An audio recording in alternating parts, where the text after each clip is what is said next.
into a brand new wave, drowning out the noise that's tame. Liberty whispers through the brave, breaking free from every chain. Nullify the rules they crave, crypto beats that pave the way. Anarchy with minds that's safe, algorithms new dawn today. Out of bounds and out of sight, building futures pure and bright. Escape the grip and win the fight. Welcome into the legacy ride. Beyond control we take a stand, casting off the iron brand. Freedom flowing through our hands, revolution's our command. Decentralize the way we plan, all together we expand. Breaking shackles for the clan, in this journey we're unplanned. Out of bounds and out of sight, building futures pure and bright. Escape the grip and win the fight. Welcome into the legacy ride.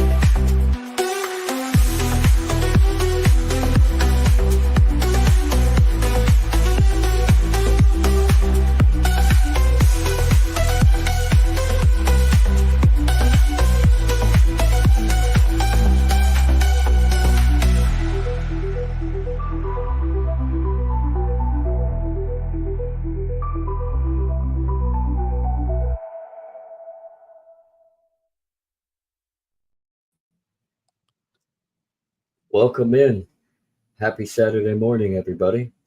I am the legacy of Jennifer Kaiser. Baldhead is over here. Welcome, Andrew. Hey guys, what's And going on? we got a special guest for you on this very special Legacy Right Saturday morning edition. Mr. Aaron Day. Welcome Good morning. in, sir. Good morning. Thanks for having me on. Thank you for coming on. So We appreciate your company. Excellent. we do, and there's a lot to really talk about, honestly, within the crypto realm and just news in general, with Roman case starting, and obviously you still have Roger. I mean, you have the Genius Bill now that's going to be going into effect. I mean, a lot of scary things going on. Yeah, it was a really busy week, and frankly, it was a really bad week. Mhm. And I think the biggest problem is that people aren't aware of exactly how quickly technocracy is accelerating, and how rapidly we're headed towards a complete digital prison. It's actually breathtaking. I just saw some post from the Winklevoss twins, and they're sitting there in Washington D.C. with some other guys celebrating this, and I just thought to myself, yeah, that's what I got into crypto for, was to see a couple of crypto bros from New York celebrating with a lobbyist about the signing of a backdoor CBDC bill with Trump. I mean, it's really disappointing to see where a lot of this has gone. Yeah, I mean, it's all started a long while ago, but really, this whole lawfare streak and legislation goes back to like Biden and his executive order. And you would think if Trump was truly like pro crypto, we would see that executive order. What was it? 14067, right? Yep. So you would think that we would see that get repealed, or at least a repealing executive order, but no. Well, he did. He actually repealed that, and he did. He put out an executive order saying that we're not going to have a CBDC, which sounds great. And actually, it's kind of disappointing to me. So I actually ran for president just to bring attention to this issue. So I wrote this book, The Final Countdown, and I'm in New Hampshire, and I've been actively involved in politics here. And so New Hampshire has this we're important for the presidential primaries. And so I thought, well, I've gotten votes here before, so maybe I can get the attention of the other candidates to bring up the issue. So Vivek Ramaswamy read my book. We actually had 3 different conversations about it, and he's the one who pushed Trump to come out against CBDCs in New Hampshire the night before the primary, because it was still contested. You know, Nikki Haley was in the race, and so there's a huge Liberty crowd here, anti-CBDC Liberty crowd. So this is essentially why Trump came out against CBDCs, and in many ways, it's been the worst thing that's happened, because people are now complacent. People now believe the headlines. The headlines are Trump says there's not going to be a CBDC. He passed an executive order, and what they're actually doing with the Genius Act is much, much worse. But because it's more complex, because it's, you know, there are even more technical details you need to understand what it is and why it's bad, it's easier to push it through. And in fact, you know, his non-technical MAGA supporters think it's a good thing. People are cheering on that we're now not going to have a CBDC, and they're buying the propaganda headlines, which are that, hey, this is about the golden age of America. America is going to lead in crypto. The dollar is going to remain the global reserve currency. It's all about innovation, and none of it's true. And so, but how do you counter that? So what I've been doing, I mean, I don't even know how many interviews. I probably did 12 interviews last week, and more coming up, just because it's how, you know, to try to counter this is incredibly difficult. Yeah, I mean, it seems like the populism that got Trump in power is just kind of flip-flopping. And we're seeing this is what populism does, really. It just seems you got to look through the cracks of it. Well, I don't think people are aware of how bad the corruption is with the Trump administration and the Trump family related to this whole stablecoin thing. And I've been meaning to do an article about it. I've been researching this for a while, but you essentially had, I'll pull this up. You had a guy that worked in the Treasury Department in Trump's first administration, Brian something or other, who left after Trump's first term and then became the chief legal officer with Coinbase and worked directly with Circle to create the blueprint for USDC, which is one of the 2 largest stablecoins. They're really, I mean, there are more, but the 2 big ones are obviously USDC and Tether. So there's that tie on the USDC front. The Tether front is even, you know, worse, in that the last investor in Tether was Trump's new Commerce Secretary, Howard Lutnick. Howard Lutnick's firm invested $600 million into Tether, and his firm, Cantor Fitzgerald, which is now run by his son, allegedly manages all of the treasuries, U.S. treasuries, for Tether. So Tether is like $150 billion market cap. And so now our secretaries has a personal financial interest in it, and his family manages the treasuries. But it doesn't stop there. The blockchain that is used to mint the most Tether is Tron, and Tron is essentially controlled. Tron is not like Bitcoin. It's not a proof of work blockchain. I believe there are 26 nodes or whatever that control the transactions, and it's largely believed that Justin Sun controls basically the network, and he's a Chinese national. So here we have this situation where we have this whole tariff thing going on, U.S. versus China, and the blockchain used to mint the most stable coins could be controlled by somebody who's a Chinese national, but who also invested, I believe it was $30 million in the Trump family DeFi play, World Liberty Financial, and he's the largest single investor in the Trump meme coin. He invested $75 million in the Trump meme coin. So literally this is what's going on with this. I mean, people complain about, all of these politicians are corrupt. People complain about Nancy Pelosi and insider trading. People complained about Hunter Biden being on the board of a Ukrainian oil company. Well, how does that stack up to what I just described with, basically the backdoor CBDC digital dollar, where you have Trump family members and people that are in the cabinet having direct financial interest in the 2 largest stablecoins? It's it's ridiculous. And it's always circles back to China for some reason. Go on, Andrew. Well, I mean, Tether has got a long history of issues with transparency and accountability. With Bitfinex, I think it was the exchange that they forked off of when they had that financial capitulation. And then it's not surprising that Justin Sun would jump in, considering his character and the way he behaves, that they would work together in cooperation. Yep. Yeah. So I don't know how to, I mean, again, so now what I just said, trying to communicate that to people. Well, what's a stable coin versus a CBDC? And now you're talking about which blockchains it's minted on. This is what makes it complicated. But I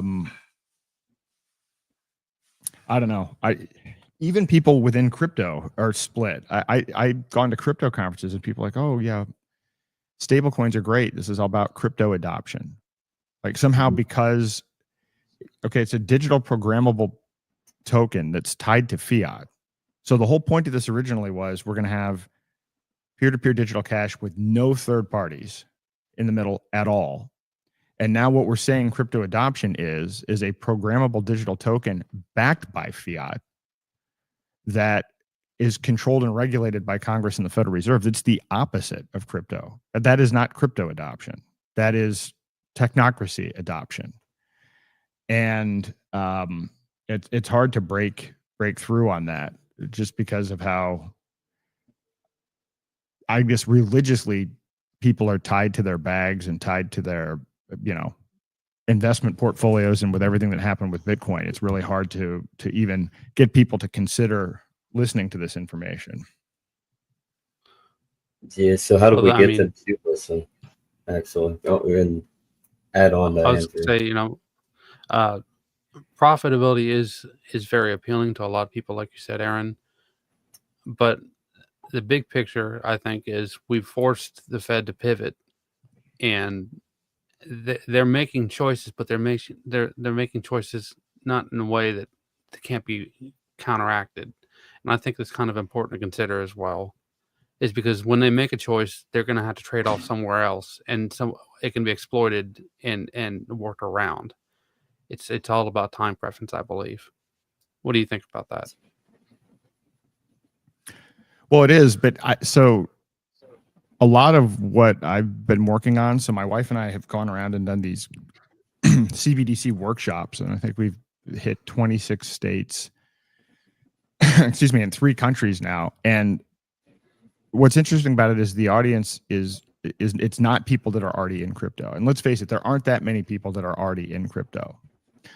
And there is an even smaller percentage that actually use crypto as peer-to-peer cash. In fact, it's less than 0.5% of Americans, I think, in the last month or quarter or something, even used it to make a transaction. So when you get outside of the people that have been in it who are early adopters, and again, these are people that are coming to an anti-CBDC workshop. So I wouldn't even say that these are normies. These are people that have, largely maybe just recently woken up because of COVID tyranny, and now they're starting to question things like the Federal Reserve and everything else.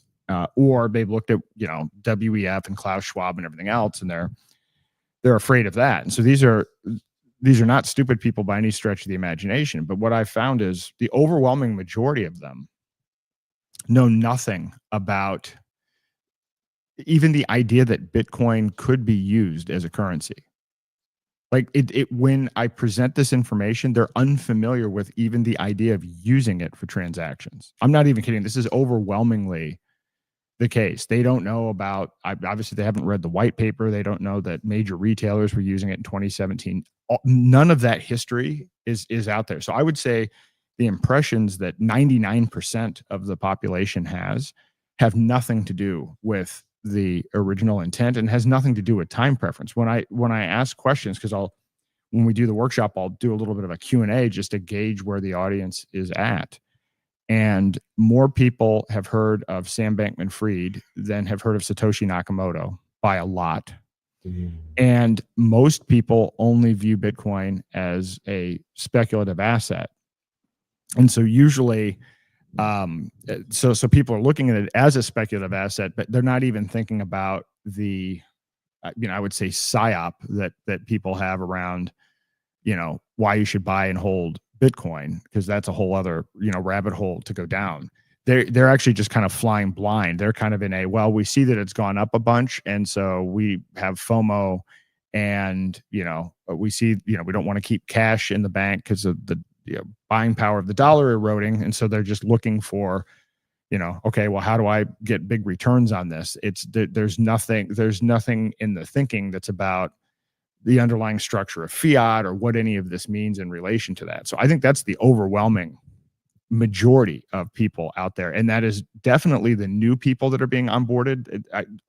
I can say this for sure: the new people that are coming into crypto now are coming into it because they've watched CNBC, or they've talked to a financial advisor, or they're seeing hype, or they're seeing something from Michael Saylor. I mean, these are the primary sources of the new people that are getting on board, and so. So it's completely disconnected from what I think the intent and actually real value in crypto is. How do we flip that psyche then to try to get people to understand what the utility of crypto can be, rather than the whole hodl or hodl type idea?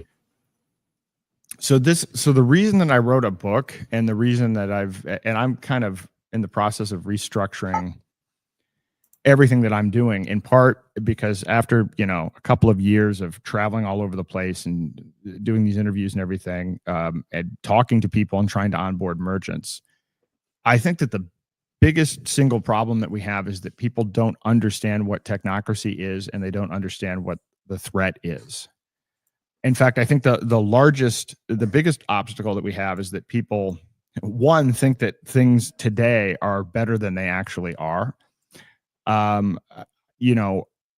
actually talk about this a lot, and it really pissed me off when I was watching the House debate this Genius Act, because every one of these Republicans would get up there and they'd be like, we don't want to be like communist China. We don't want to be like the CCP with social credit systems and everything else. And we want to protect the, financial privacy of the American people. And I'm going through this whole process like, is this person really that uninformed, or are they just completely delivering a message that they know is false? Because most people are not aware of the fact that our money today is already like 96% digital. The way money is created is an IOU is issued to the Federal Reserve, and then they create the money out of thin air in an Oracle database, which is by definition a central bank digital currency. When the government is writing its checks, they're running it out of an account at the Federal Reserve that's using an Oracle database. So people aren't aware of that. And I wouldn't necessarily expect people to know the technical details of how money works, but our money is also already programmable. That's what health savings accounts are. When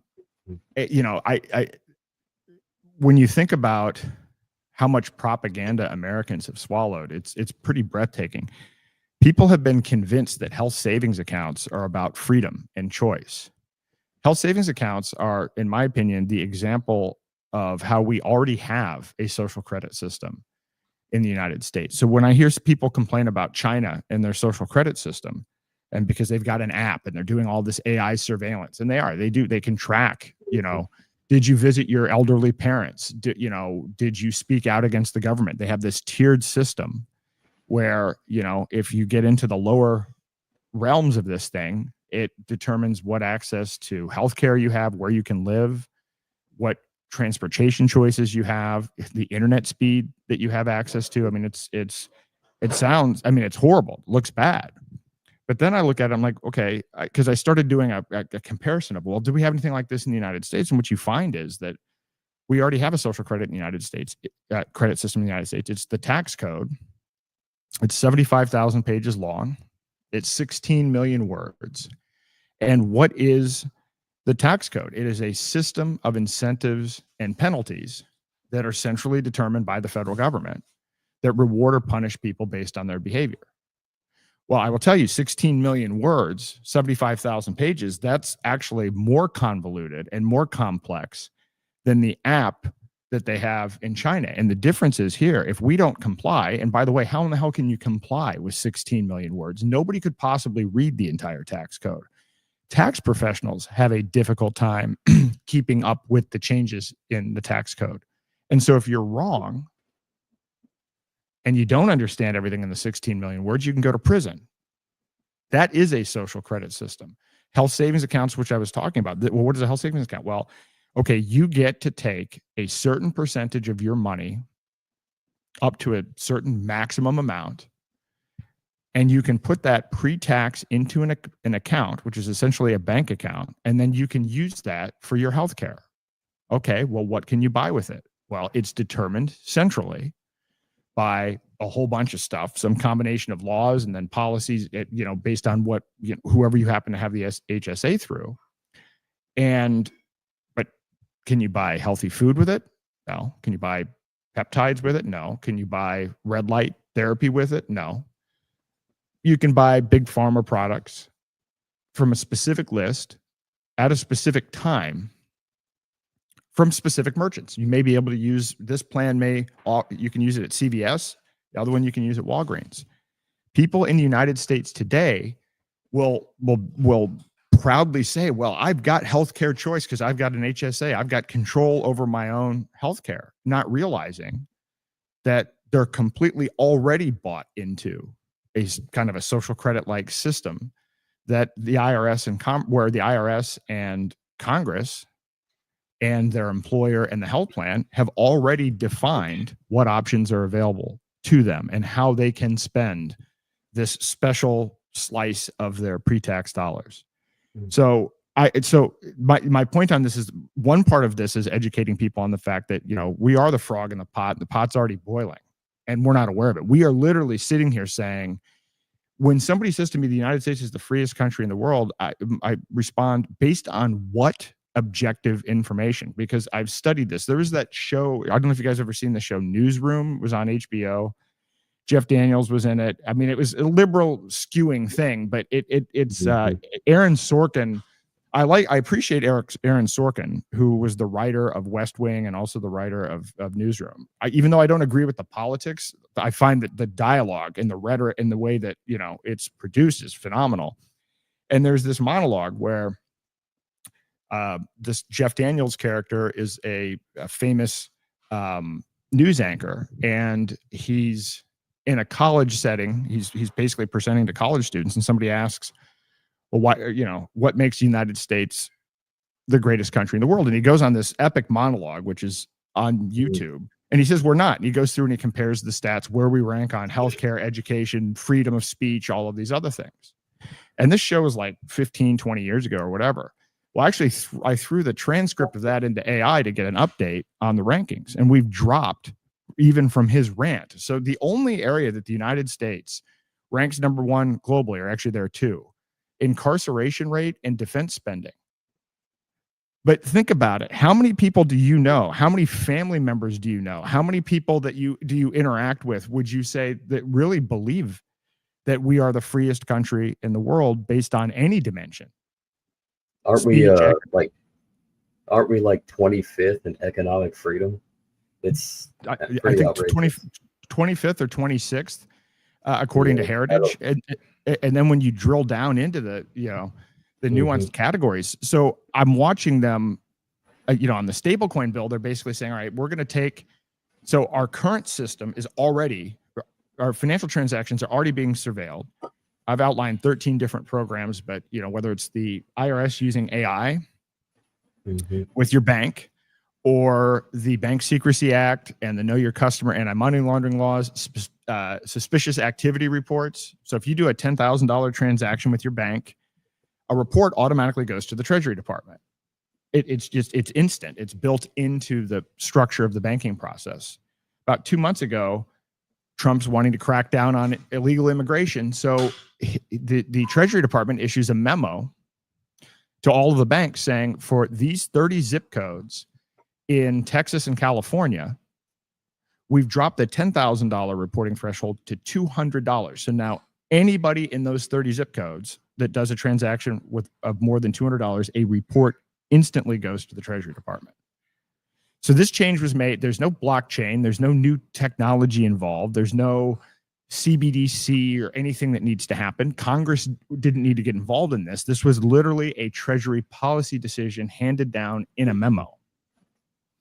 So the question here is, so what do we do about this? The first thing is people have to understand we have a social credit system. Our money's already digital. It's already tracked. It's already programmable. It's already being censored. And so we have to make them aware of what's actually going on today. And then we have to make people aware of what technocracy is. And technocracy it's a political movement. It's a whole new way of organizing society that says, we're too stupid to make decisions for ourselves. It's based on manufactured scarcity, first of all, around climate change and everything else. But the idea behind it is essentially we're going to have a climate crisis. We're going to run out of energy. It's a CO2 related thing. So we're going to switch the fundamental economy from a price-based system to a system based on energy credits. So your digital currency will be something that's tied to energy credits, carbon credits. And then scientists and engineers will decide, what choices you can make. This is kind of what plugs into a social credit system.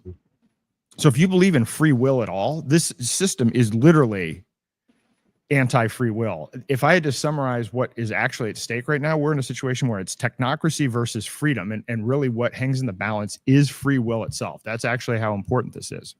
How many people know this? Almost none. And I've been to crypto conferences that are Liberty crypto conferences. And when I say technocracy, people are like, you don't like technocracy, and they confuse it with technology. And this came up specifically talking about Doge and Elon Musk. And I said, Musk is a technocrat. He stated publicly 3 times that he wants Mars to be a technocracy. His grandfather was the head of the Canadian Technocracy Party. There's a formal organization that still exists called Technocracy Inc. They would meet. They would wear gray suits. They had their own specific shade of gray that was so unique that GM actually made a technocracy gray automobile color available based on this. So this is an entire movement. But we have a lot of libertarians and people in the crypto space that think, oh, well, these are success. Peter Thiel and Elon Musk, these are successful entrepreneurs and they're really great at tech. So they're just coming in and trying to make government more efficient. Why wouldn't we want that? And if you don't understand that this isn't about making things more efficient, it's about pushing a very specific ideology, then you will miss the point entirely. So again, people need to understand how, we're already almost completely in a digital prison. Technocracy, the ideology of it is what's motivating it. And by the way, it's not a Republican versus Democrat issue. I'll tell you, the 2028 election's already won by technocrats. J.D. Vance is a technocrat handpicked by Peter Thiel. He is the front runner. And then you have Elon Musk, who's a technocrat pushing the America's Party. The technocrats already won, but yet everybody's going to be divided thinking, well, am I a Musk guy or am I a Trump guy? And there's no choice. You've just picked technocracy and you fooled yourself into believing that you actually have a choice. So making people aware of that, so that's one part of this. The other part of the problem is, and I call this, it's about kind of reclaiming I call it an autonomy reboot. So we're all programmed, right? We all have, external influences, from before we're 7 years old, anything that comes into anything we're told, we don't have a way to consciously filter it. So those things become part of our subconscious programming, become part of our identity unless we recognize it. So if somebody tells you you're stupid or you're not worthy of something, whatever, that will become part of your personality. So that comes in, that programming is installed from 0 to 7. Then you have government school indoctrination, you have mainstream media, and you have, we were talking before the show about Edward Bernays and propaganda, and I've been looking at, okay, well, Bernays used a lot of Freudian techniques to use fear to get people to do irrational things. And the original purpose of this was to convince people to participate in World War I. But then they realized, hey, we can use this in peacetime too. We can use this to sell products. Well, this didn't stop. So now we're in a situation where if you're a social media company, you're a big tech company, you're taking this psychology to the next level and you're saying, how can we use rage baiting? How can we use what we know about dopamine systems and the way this tech works to keep people hooked? And originally it was just about selling ads. Now it's about influencing opinion in a big way. So we're all programmed. And so this autonomy reboot is, most people don't know they're programmed. So getting people to wake up to the fact that they're programmed, and then to look at, well, do I like the programming that's already been installed? So how do we take a look at that and decide, oh, hey, this was installed by somebody else? Because we have two choices. You can either be programmed by external influences, or you can direct your own programming. And by default, unless we're aware of how this works, we are going to be programmed by external organizations and initiatives and events and technologies. And then the last part of this is, I call it the revolution will be tokenized, but it's building private solutions to, so the end state for the technocrats, the best way to sum it is one digital currency backed by energy credits, where the 17 sustainable development goals of the UN are the components of the social credit system. So they want to regulate the land, the air, the sea, everything, poverty, healthcare, all of that stuff. Those are just elements of the control system and the social credit system. So that is, by the way, the default. If we do nothing, that is what will be implemented. What is the counter to that? The counter to that is to use privacy coins, to use alternative currencies, and to tokenize assets in a way that's private. And a lot of people don't know what tokenization is, but everything will be tokenized. This is another one of those things where, even if people don't understand what it is yet, it's inevitable, because tokenization it's better in some respects, certainly, than centralized databases. But most commerce runs on centralized databases. Transactions are stored in a centralized database, and blockchain, and those databases can be hacked, and the transactions can be edited, and there's trillions of dollars of economic loss due to cyber attacks and the hacking of these things. And so, on the one hand, tokens could be a great evolution, because you are now, depending on how you implement it, this is something that, unlike a centralized database, it can't be edited. It's immutable. And we need that kind of upgrade, because centralized databases, will absolutely implode. But so tokenization will happen. The question is, do we get the freedom side of it, or the technocracy, or the technocracy side of it? And the technocracy side of it is CBDCs, stable coins, and actually what's about to pass with the Clarity Act, which will enable tokens that represent stocks, bonds, and commodities. And those stocks, bonds, and commodities, those tokens will have the same surveillance features of stable coins and CBDCs. So this is how we end up owning nothing. This is how we end up losing control of all of our assets, is by this centralized tokenization of assets that can be controlled from the top down by third parties. So anyway, that was a little bit, I went a little bit long on that, but those are the three areas that at least I've identified. And I've been going through the last few weeks kind of this process of trying to figure out, okay, how do we solve this issue? And I think it's a combination of those three areas is how we might have a shot at it. I mean, we can be successful with it, but there's no sense of urgency. I go to crypto conferences, even I go to Liberty conferences. People don't think that there's people don't perceive that there's an emergency, or that there's actually some threat looming. I mean, people still are thinking voting is going to work, right? I mean, how many people who bought into the idea that Trump is, if we don't, like Musk was pushing, if we don't elect Trump, Western civilization is going to crumble. Well, every time people believe that, every time they believe that, then that's time they're not spending changing their own thoughts, actions, and beliefs, and then waiting for a white knight to save us. And behind the scenes, the technocracy is marching forward. We now have a digital ID with Real ID. We have Palantir increasing their involvement, building a database of Americans. Elon Musk hooked up Palantir with Americans' IRS data through an API. And now we have a backdoor CBDC. So while everybody's distracted with what's going to happen during the next election, one thing that never stops is the increase in surveillance and tracking. And it never gets reversed. I've researched this extensively, particularly with respect to financial transactions.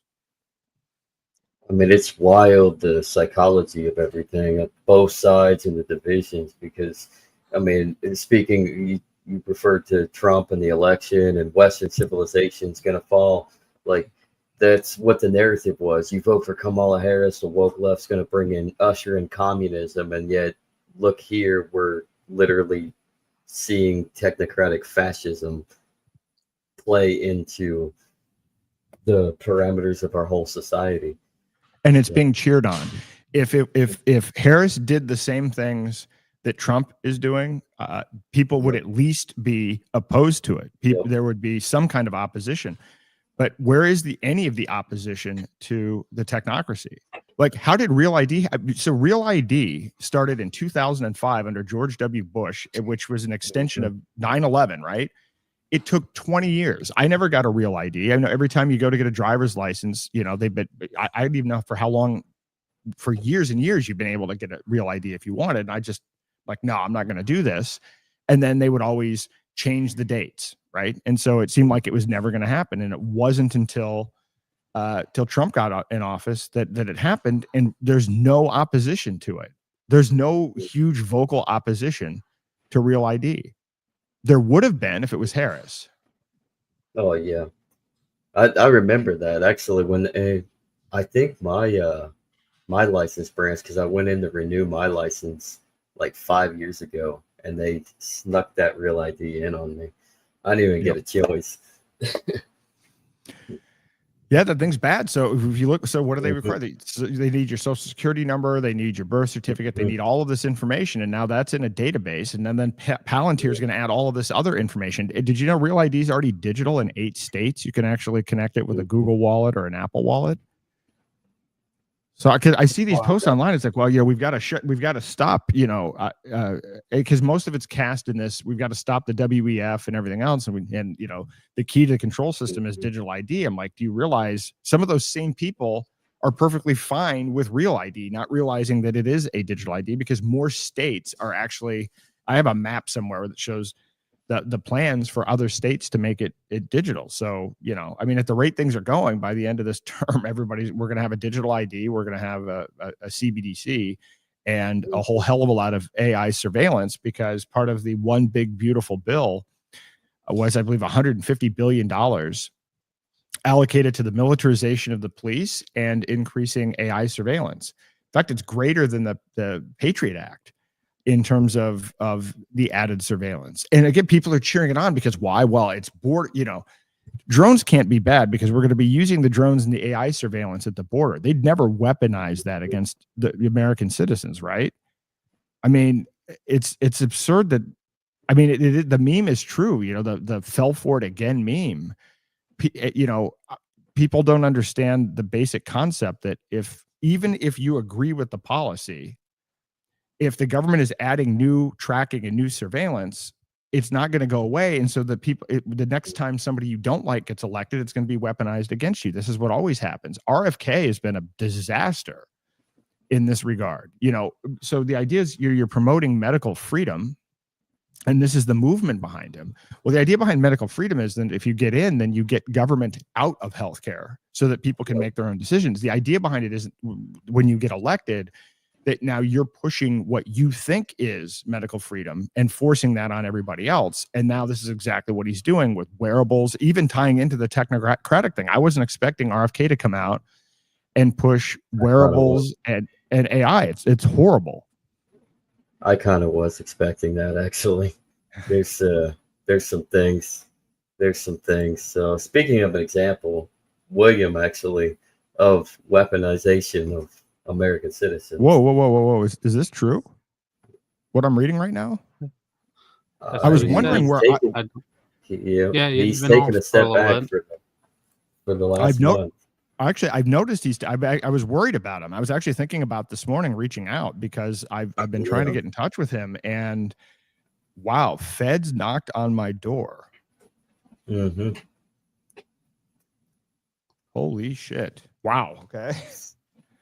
And all I gotta say is just we're praying for you, William. So, absolutely. I mean that in itself, right there. Like if that can happen to just, I mean, to somebody like William, that can happen to anybody.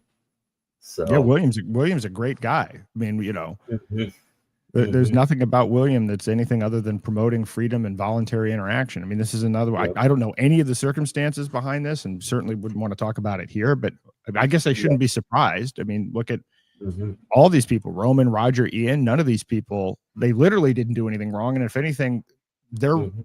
a greater reflection of what American values are supposed to be than almost anyone. And they're being profoundly punished by it. And the government is, by the way, weaponizing things like the fact that we have a 16 million word tax code.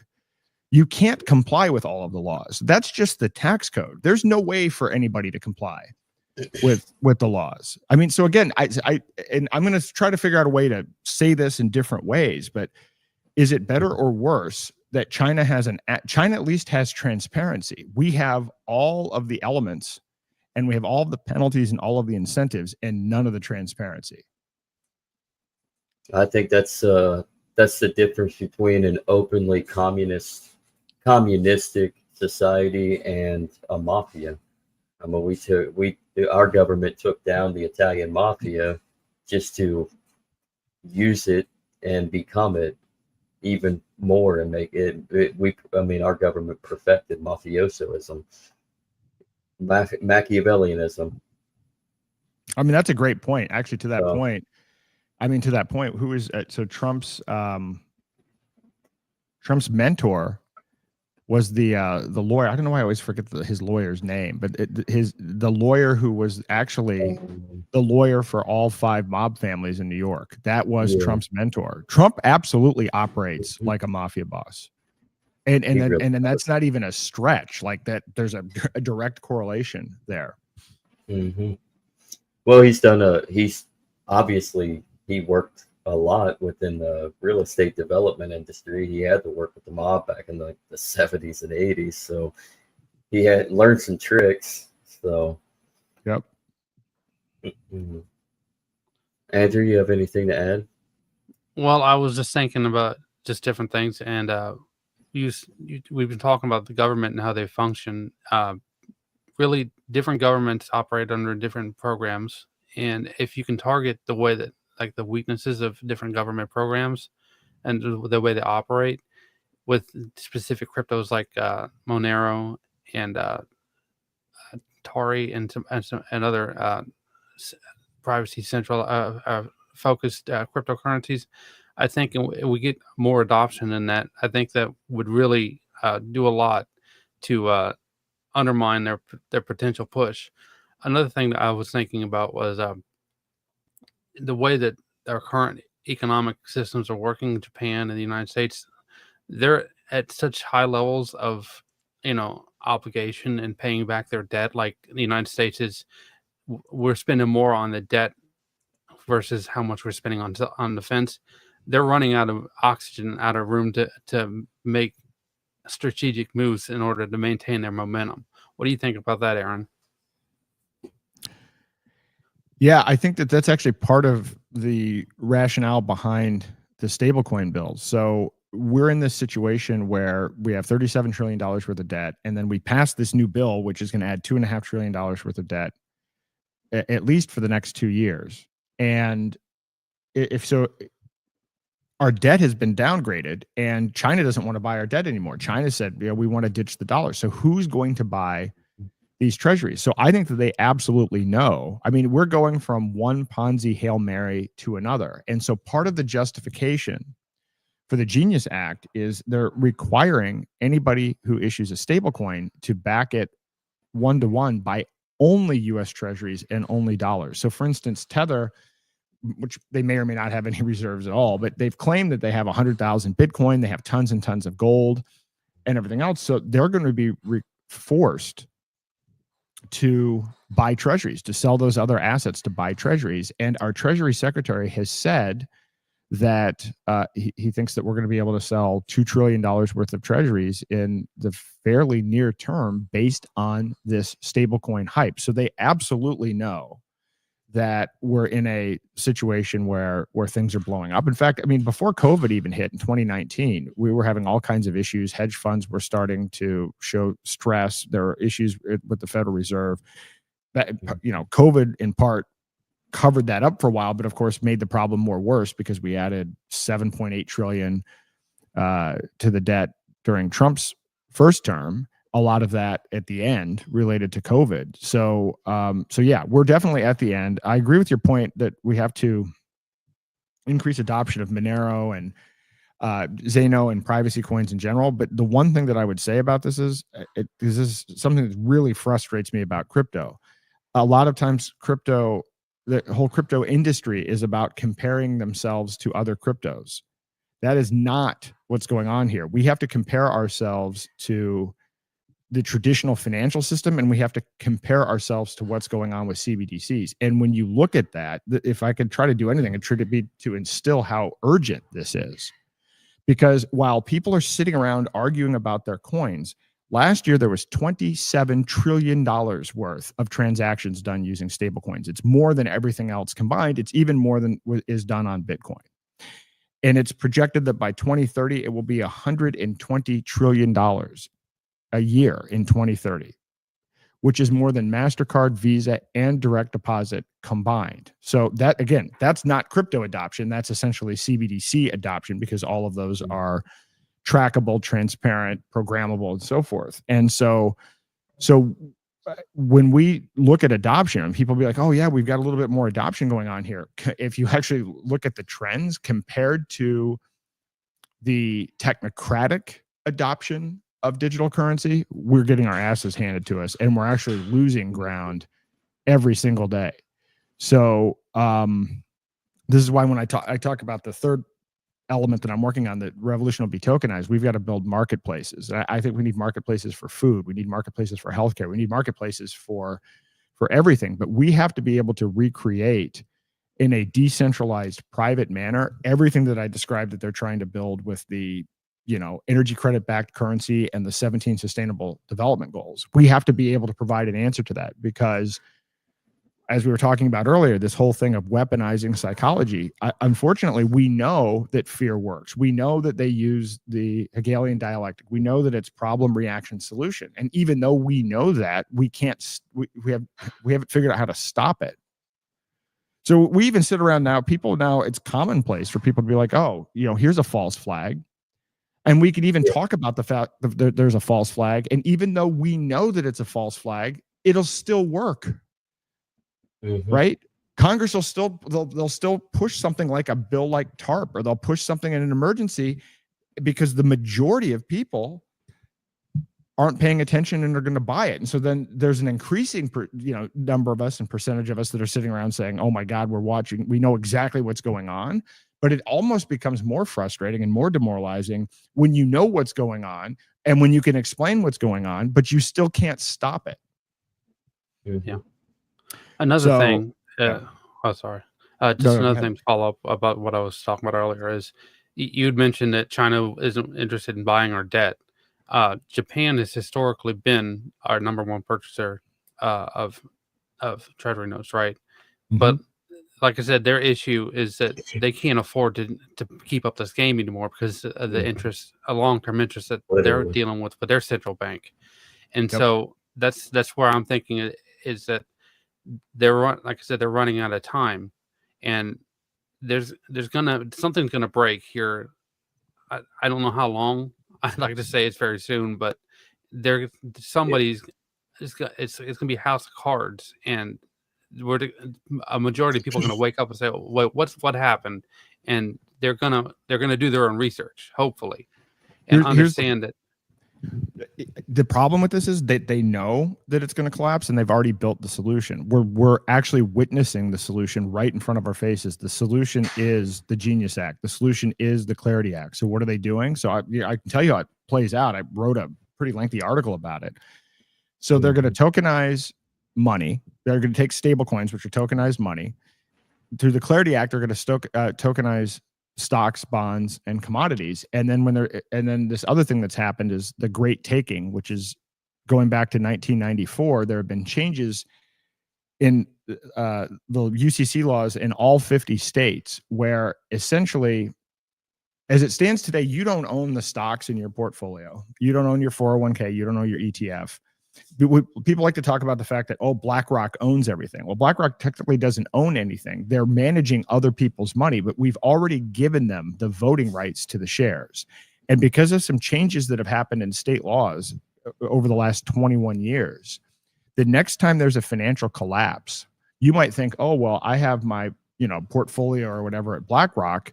Those are my shares. So if there's a bankruptcy, let's say BlackRock goes under or Fidelity goes under. Well, those are my shares, right?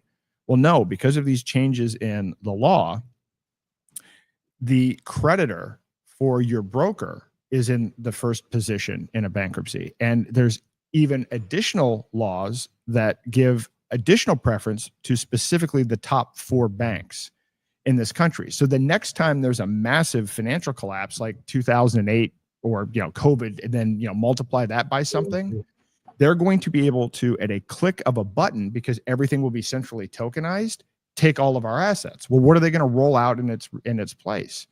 They're going to roll out UBI. They're going to roll out a social credit system. They've already been building all of the AI surveillance on an ongoing basis. And by the way, this has been going on at the regional level. So this is going on in towns and cities all over the place in terms of installing surveillance cameras and everything else. And so this is the problem. We don't have time for it. So what I'm saying is, when there's an emergency, like that kind of a big emergency, and people wake up, they're going to be fearful. And we know that the technocrats have already been building for years the solution. If we don't have a solution where, when these people are in this fearful state, they can actually make a choice to use the other solution, then they will take the other one by default. They will take technocracy by default, just as people took the COVID shots because they felt like it was the only way they could keep their job, right? And so this is why the time is not on our side. So we have to, there's educating people and planting seeds, but if we don't actually build scalable solutions where we have alternative marketplaces for things like, I say, food and healthcare specifically, because that's one of the first things that people say when I do these workshops. People are like, well, how am I going to pay for groceries? How am I going to be able to get food? How am I going to be able to do this? We have to have an answer for that, and it needs to be scalable and easy to use.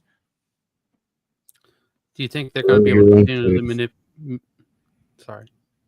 Well, go ahead, Evan. I was just saying, grow your own food. Yeah.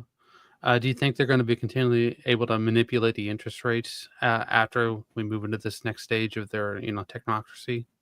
Or do you think that when full-on technocracy won't even have interest rates? Full-on technocracy doesn't allow for a market-based economy. It doesn't involve property rights or individual rights. This is the thing that I'm trying to stress the most about technocracy. This is a completely different organization and governance model. It is a global governance model for the planet, and it does it. So a lot of the things that we are thinking about that are in the system that we have right now don't even enter into how it works from a structural perspective. And, it's hard to express this. There are some people that are great at this. And Patrick Wood is probably the most knowledgeable person about this. He's been covering it for 40 years. He's been following the Trilateral Commission. He's written 3 books on this. Just a wealth of it. He should be much more popular. I'm going to, hopefully get him on my show and do everything I can to help amplify his content, because he's done a wealth of research. There's Courtney Turner. There is Derek Brose, Whitney Webb. There's a whole bunch of people that have been covering different aspects of this, but people need to understand that is actually what the threat is, and it's not, and it doesn't fit. There's no constitution. There's no individual rights. I mean, not that the Constitution, has been followed for decades anyway, but there's no even illusion of individual rights. In fact, it's anti-free will.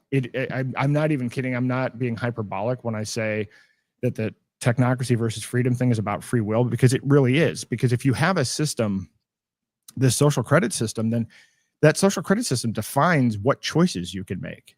And when you look at the 17 Sustainable Development Goals, okay, so what choices can you make? Well, they will tell you what choices you can make with respect to where you live, what kind of job you have, what kind of education you have, your access to water, even use of things like pronouns and language. It's that level of top-down control, and they will actually have the ability to implement that because you will have a combination of the energy credit-based digital currency and AI and surveillance on top of it. So, so trying to express this where it's like, Elon and Peter Thiel are not white knights coming in to save the day and make the world more efficient. This is a complete approach and way to go after free will. And it's being done.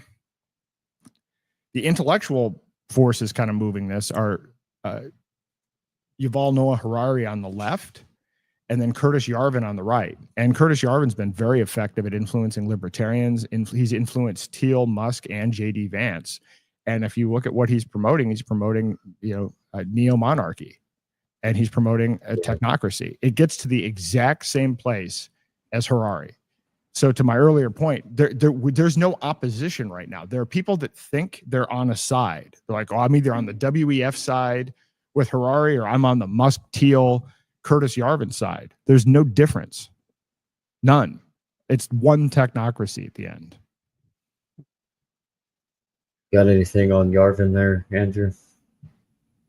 Well, I mean, I've not got a chance to do a lot of deep dive research into his work, but he seems very interesting. So, he's very interesting. And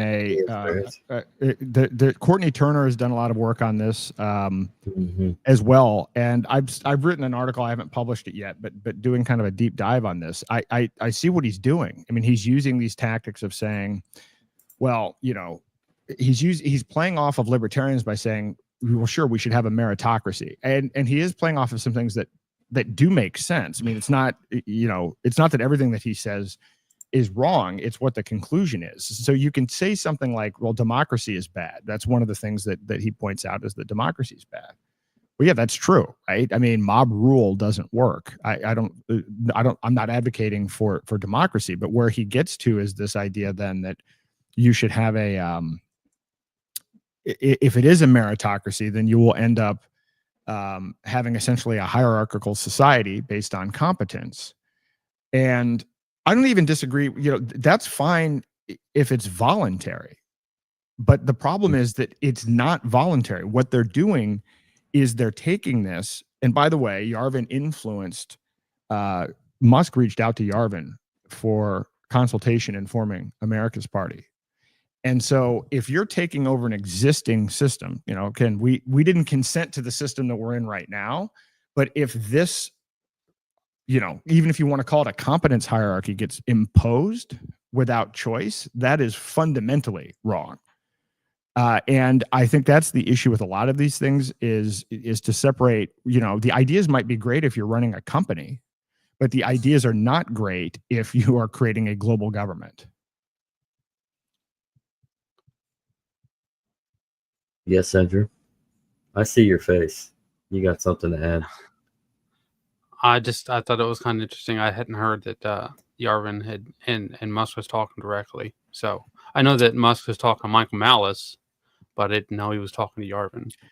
Oh yeah, it was reported on multiple places, New York Times, multiple locations. Now I will add, in transparency, Musk subsequently unfollowed Yarvin. But if you look at even the whole dark MAGA thing, when Musk was wearing the dark MAGA hat, I'm telling you right now, this whole thing was a setup. Even Musk's support of Trump, he knew he was going to end up doing what he's doing. It's not, oh, I'm offended that you didn't get my $2 trillion worth of cuts. This was all kind of pre-programmed because, and they are pushing the ideas and the agenda that Yarvin discusses. And if you want to know the counter, to that, this could go on for 20 hours. I don't want to kind of hijack it to go into this way, but I would look at Sterling Lujan in his work because network states are an interesting idea, but a lot of the network states that are being proposed are also kind of propping up as technocracies as well. And Sterling has some ideas on how to kind of move away from that, or at least offer more choice and some different approaches that maybe respect free will a little bit more. So, and there's a way to do network states that's great. I mean, again, a network state is a network state. You could have a commune as a network state. So there's nothing about a network state that is necessarily tied to an ideology, but it does so happen that, the people that are most aggressively pushing network states tend to be on the technocratic side. That's why I'm of the belief that, like, anytime you try to expand outward, you're always going to have these problems. That's why it's imperative that we come back grounded, smaller scale, concentrated, smaller. more so in a ball. Go on, Andrew. It's just a smaller conversation. It's a more, purified outcome, I'd imagine. So, unless it's crypto, then we want bigger blocks. Yeah. So these are big things. I'm going to be pounding a lot on Yarvin, and if it sounds like you might have, might be intrigued by some of his stuff, and I know why it's appealing, and I know why it is appealing to libertarians, but I also know why, when you dissect it, where it goes. And this relates to this concept that I've had, where I've had conversations with people that don't understand the difference between technocracy and technology. And so it's easy to blur these things. I love technology. I mean, obviously I've been using computers since I'm 5, and I think on the cutting edge of using privacy tech. But the same is true with whether it's crypto, or, well, I should say not crypto, digital currency, or AI. AI could be used to increase free will. If AI is used to give us more choices and the ability to exercise and make more decisions, then that's a good thing. If AI is being used for surveillance, and it's tied into a social credit system where the universe of choices that we get to make is almost none, and whatever selections we make are predetermined by centralized technocrats, then it's something that basically stamps out free will. But it's hard if you're trying to talk to the general public that doesn't understand any of it, what the nuance is. And so it's important to have those conversations. How do we get the general public to understand that all these surveillance technologies and CBDCs are a threat to their financial privacy and their individual sovereignty? The thing that I've found, I mean, as much as I write, I do write, lengthier stuff, but it's more just to organize my thoughts. But I think the best way is sharing real life examples, or sharing fictional examples, but based on actual policies and things that are being implemented. And I mean, this is an example where you can use AI. So in the first chapter of my book, I lay out this, pretty depressing scenario of what the world might look like under, the system I described, with the Agenda 2030 Sustainable Development Goals as part of the credit system and everything else. And so it's, it's pretty captivating. People read that, and then they want to learn a little bit more. But when you look at what's popular, clips about when people come out and say, hey, I was debanked, and people come forward, I think the more people that are willing to have courage and speak the truth about the actual amount of surveillance and suppression and restriction we currently have, that's important. I think it's important that we have awareness that, we're already 90% of the way gone. Like we're walking into the digital prison. We're in the lobby of the digital prison right now, and we have people out thinking that we're the freest country in the world, and we don't want to be like China. So I will say how bad this is. There is something called a national security letter, and I know a guy named Ladar Levison, who created LavaBit, which was an email service provider that Edward Snowden used, and so he was targeted by the government, and he refused to give them access to any of the information. That was the policy of his company. That's why he started LavaBit. And so when they went after him and they targeted him, and the DOJ approached him, he was issued a national security letter, which says that you can't talk about the investigation against him with anyone, including an attorney. So these national security letters get issued all the time. And of course, we don't know about it because people are not only not allowed to talk about their circumstances with the public, they're not even allowed to talk to a lawyer about it. So, whenever I tell people this, they're shocked right? Because you have people that still believe that we have a constitution. We effectively have no constitution when they can come in, open an investigation. You can't talk to a lawyer about it, and you have no recourse. In the same way, the federal government can always charge you with a conspiracy. They can always use interstate commerce. There are so many loopholes that they have where the Constitution is just our own slavery system that we think that are rights that are actually recognized, but the elites, the people that are in power, don't follow it at all, and then they can just circumvent these at any point in time using these emergency measures. So long story short, obviously we can't get people to come forward and talk about national security letters, or they'll end up going to prison. On that point, we also have something called an Invention Secrecy Act, where if you file a patent and it's deemed that they can actually deem that as a threat to national or economic security, and they will actually take your patent, won't issue it, and then you as the inventor can't even talk about the patent, or I believe it's an immediate 10 or 20 years in prison. And there are like 5,000 plus inventions under this Invention Secrecy Act. So to the extent we can get courageous people to come forward and talk about whether it's being debanked or how surveillance was used against them or any of these other things, those stories always do the best. Those always go viral. Beyond that, I would say memes and short fictional videos that express what's going on. And then in addition to that, I mean, articles and books and everything else, but we need to start planting the seeds with the normies, and while at the same time working with the people that already kind of understand the problem, but to aggressively build private decentralized alternatives. And that's not happening nearly fast enough. I mean, again, so people should be really worried about the fact that the United States Congress is going to take $27 trillion worth of stablecoin transactions and make it captive to Congress and the Federal Reserve. People should be terrified by that. Had Harris won and said, we're going to do a central CBDC, there would be not only pushback, but there would be all kinds of technical issues with getting it implemented. And so it would take, Harris and, subsequent administrations probably 10 years to get to $27 trillion worth of transaction volume. And in an instant, we're taking something that people already use and is popular and putting it under this control. And at the same time, because they're doing that, the rest of the world is saying, oh, well, now we have to accelerate our CBDC projects. So the ECB, the EU is now accelerating their CBDC. They may have a CBDC as early as October of this year. So now there's a global arms race where everybody's rushing to get their own programmable digital money out the door. This is horrible for freedom globally. And the catalyst for all of this is the Genius Act. Wow. Yeah, I didn't even know that about the EU. I knew they were working on one that was going to be done pretty quick, but October of this year is pretty wild. I mean, I doubt they'll hit October, but Lagarde has said that. But nevertheless, that is their intent. They've been doing pilots for a long time. I mean, they've actually been putting out RFPs. I think Amazon is involved, and there's a whole bunch of different. Walmart they're working on a stable coin. Walmart is working on a stable coin. Walmart's working on.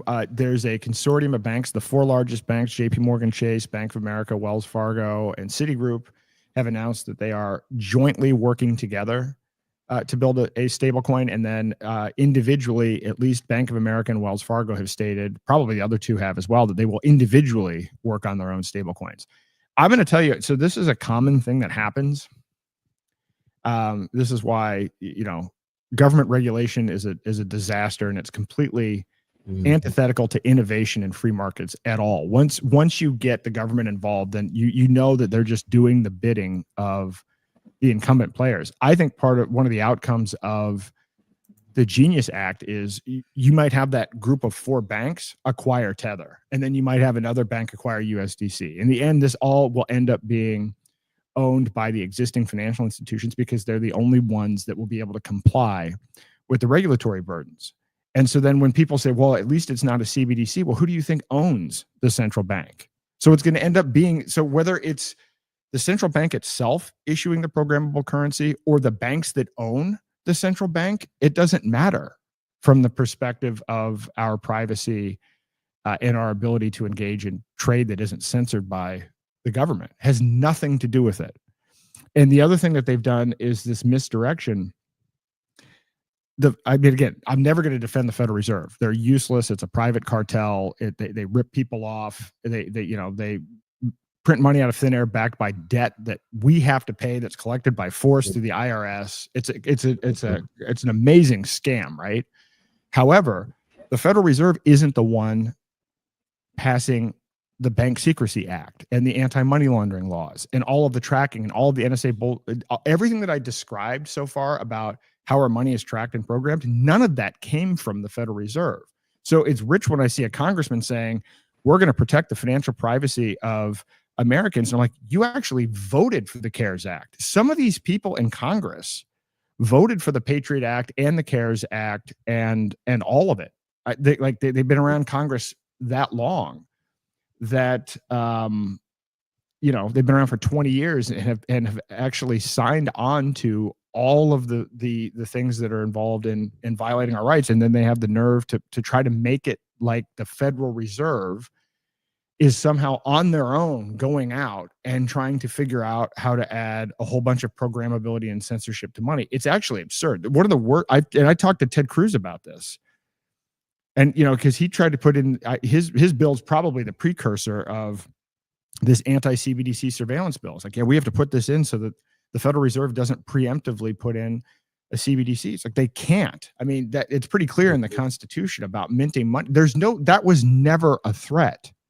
But now they've got the public to believe that the threat was the central bank and that the threat was a CBDC. And meanwhile, the threat was always Congress passing bills that add more financial surveillance. It always has been, and it always will be. The threat is Congress. And so we've now just given Congress more power, and we've just given Congress power over $27 trillion worth of digital currency transactions. Mm-hmm. I think somebody actually warned that on Congress back in his day, Lysander Spinner. Yep. I mean, so yeah, that's really all it really is. Like the Federal Reserve is just a tool. That's all it is. It's just a tool. It still needs to be handed its power. Otherwise, it doesn't work. Speaking of the Federal Reserve, do you think everything that's going on with Jerome Powell is that misdirection, or could that be the government kind of showing some sort of force of what they want to lead themselves into, and a possible divorce from the Fed for a more digital age? I want to add on to that question real quick, if that's okay. There's two different fields of thought in the banking system. Is the education side, and then there's the actual like Wall Street bros. Can you kind of see answer to that as well about how both sides are acting?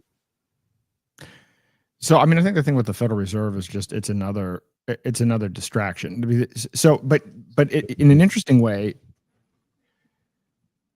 and so I've talked about this a lot. When we look at the issues with financial surveillance, so there are three parties involved. There's the Federal Reserve, there's Congress, which passes a lot of these laws, and then there are the commercial banks. And when you look at the kinds of activities that people don't like, it's actually the commercial banks that have done a lot of the debanking, and it hasn't been directed by Congress. So when you see Kanye West or Dr. Joseph Mercola or even the Trump family, when those people are debanked, they're debanked based on the policies of the commercial bank, and it doesn't have anything to do with the Federal Reserve or Congress. And by the way, in your contract with the bank, they have the right to cancel your account without cause, and you have 30 days notice, and that's it. There's no justification. There's no appeal process. This is what's baked into these click wrap agreements that no one reads and everyone signs. Mm-hmm. So I think it's all theater, but I will tell you, one thing that would be worse, what would be worse than the Federal Reserve is if the federal government directly issued the currency. In some interesting, weird way, the Federal Reserve is a little bit of a buffer. I was at a conference in Dallas a couple of years ago, and they had a CBDC panel. I ended up talking to this guy, Senator Ron Wyden, who's from Oregon. He's this a real lefty, but the whole panel was anti-CBDC. So like, oh, well, why is this guy Wyden on there, right? Well, Wyden is on there because he doesn't want a CBDC. He wants a different CBDC. He wants a congressional digital currency. He wants a CDC. He wants Congress to be able to issue the digital currency directly so that he has more control over the programmability of it. Well, that would be worse, right? I mean, I think in some respects, and by the way, at this point now with AI and all of the tracking, it's really not much of a difference. It's not like, because again, with these suspicious activity, all the reporting flows anyway, and it's all automated. But if the U.S. government was issuing the currency directly, we'd have more censorship. We'd have bail-ins. We'd have whatever. Because in an emergency, Congress could act immediately, and they don't even have to go through a technical process of working with another entity. So that is an actual horrifying prospect. So, but the one thing that clearly, remember when people a few months ago were like, oh yeah, we're going to audit the Fed, we're going to audit Fort Knox and everything else. None of that's happening. Nobody's going to do any of that. No, and we're not going to go to we're not going to back the dollar by gold. You see all this I mean, I got to tell you, the level of psyop, like the Q stuff goes on and on and on, right?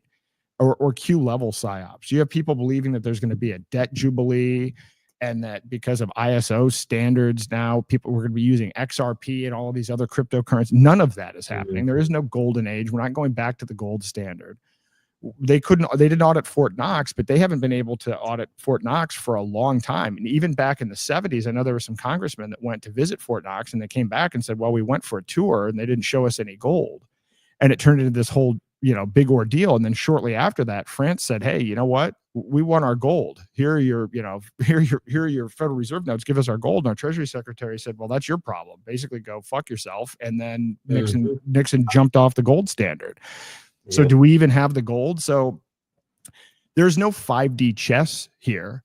I think that, with Trump, it's kind of like, but they know that this is one crisis after another. We're at the level, hear this out as a scenario. So there was a report out of some university in Texas in 2017 that showed that over 70% of the price appreciation during that bull run for Bitcoin was created by Tether.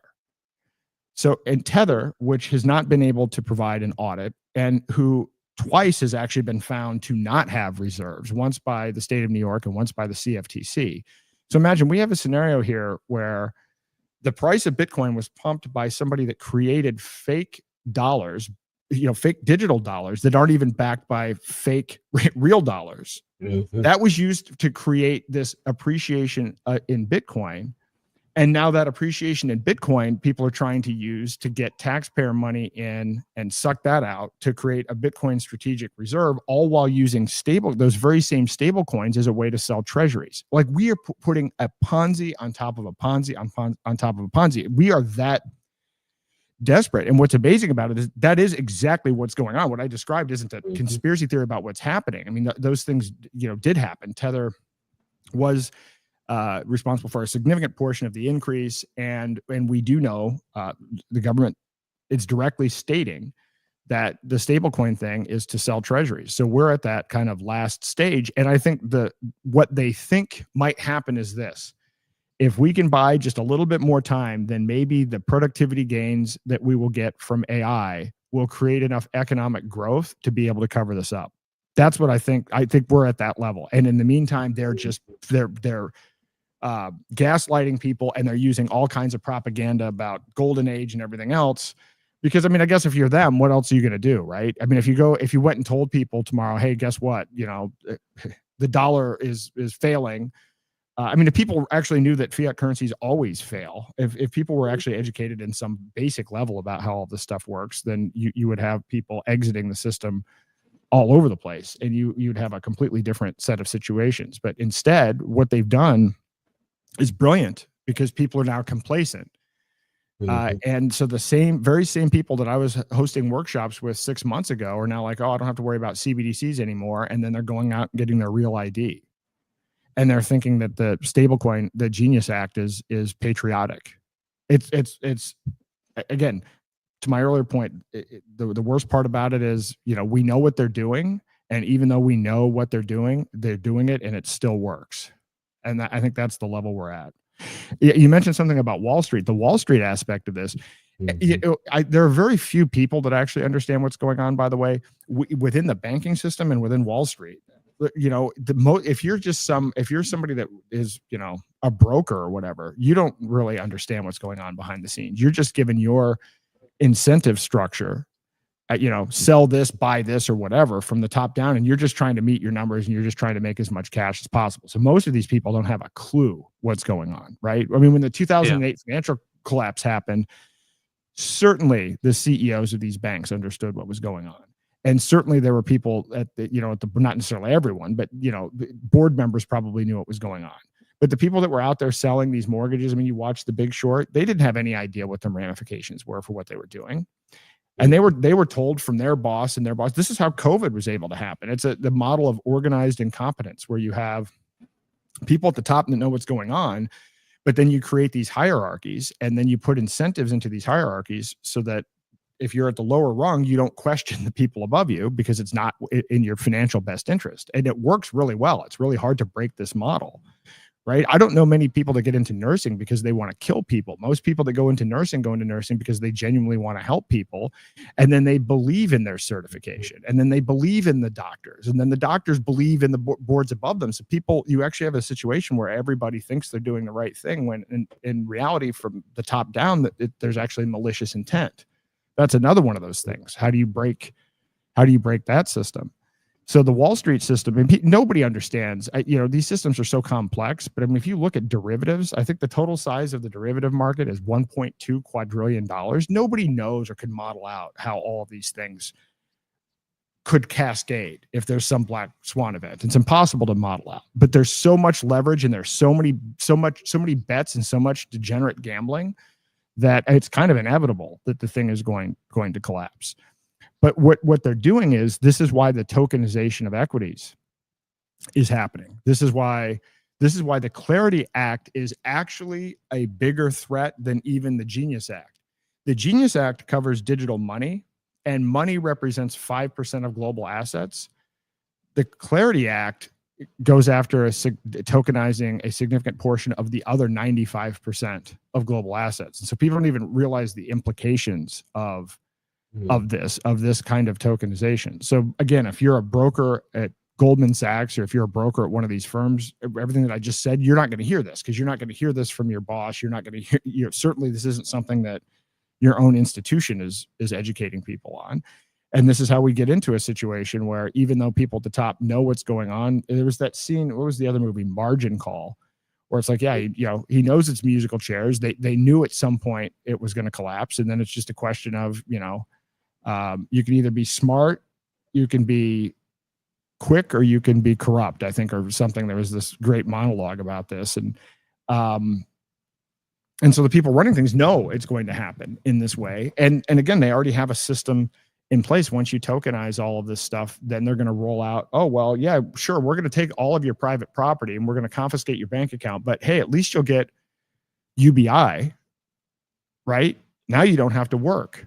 So here's your safety net. And by the way, what else are you going to do? Because your options are you lose everything anyway, because by the way, we've changed all of the laws that you didn't read in the contracts because you couldn't have, because of how long they are and how many there are. You're going to lose all your assets anyway. So they're putting people in an untenable situation. This is a whole other separate conversation I've been thinking about lately, is this concept of informed consent. People talk about informed consent in medicine. Are you aware of what procedures or drugs are being presented to you, and are you able to make an informed choice? And I don't think with these click wrap agreements, what's happened is the companies that are offering these products and services, if you look at the length of your agreement for Amazon or for iTunes or for a bank account, these things are so ridiculous. The research that I did suggests that the average person signs 150 click wrap agreements a year, and it would take you an hour a day, 365 days a year to read them. And these agreements, basically you're giving up your data, you're giving up everything, and you're giving up a lot of your legal rights, even to contest liability. And again, nobody has any idea. Somebody did a test in like 2004 where they put into a contract that you literally, by signing this contract, you are selling your firstborn child and agreeing to consent to give all of your data to the NSA. And 76% of people signed the agreement. because again, they didn't read it, right? So this is how bad this is. So do we actually have informed consent? Yes, you have legal documents that you've signed, but is there really informed consent if we've conditioned and programmed people to not even read the agreements because they're so long and jargon filled? It wouldn't even be possible. It would be too much of an encumbrance on people's time.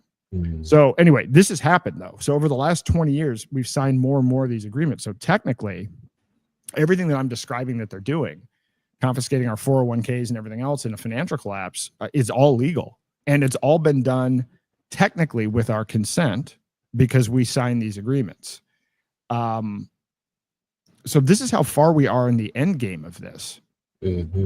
We're at the end game where we've given up our contractual rights and our financial interests for a lot of people in what is the bulk of their savings, and they don't even know it. And now we're adding tokenization, which is going to add new surveillance and an even easier way to do confiscation. It'll be easier to confiscate everyone's 401k than it was for FDR to confiscate gold in the 1930s. I got a little example on the informed, or I should say uninformed terms of service. The job that I'm on right now, I do security, and the contract I'm on, the company that we're working for, we have to do the same compliance as everybody else, right? Well, there's 3 things that most of it's all quizzes. There's 3 things that I still haven't done though, and I've told my manager or my supervisor, this needs my signature. Like, what am I to read in order to sign it? And he's like, well, we just sign it. Just go ahead and sign it, get it out of the way. I'm like, I can't really do that. So it's literally just sitting there wondering what's going to happen because I can't get anybody to send me anything.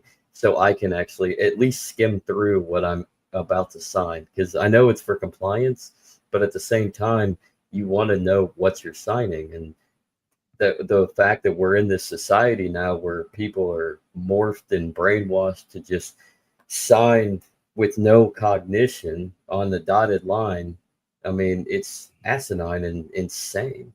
It's a massive problem. Yeah, go ahead. Sorry, I'd say this. You can kind of see how this has worked out in England, right? And just in general, people just go along with the program, and it gets worse and worse, and they're literally being, screwed over every day. And they just, well, I don't want to get in trouble. I want to break the law. So they could be desperately broke, and they just don't want to get sent to jail. So they'll just keep going along. There's got to be a point where they have to say enough is enough. I was thinking. I would hope there would be, but again, if you look at the part of what I do in research and what I'm trying to do even more of, even as we're talking about it right now, is to explain these concepts. I wrote an article about it, but I haven't heard anybody really. A lot of people said, "Oh, I really haven't thought about the fact that we sign all of these agreements."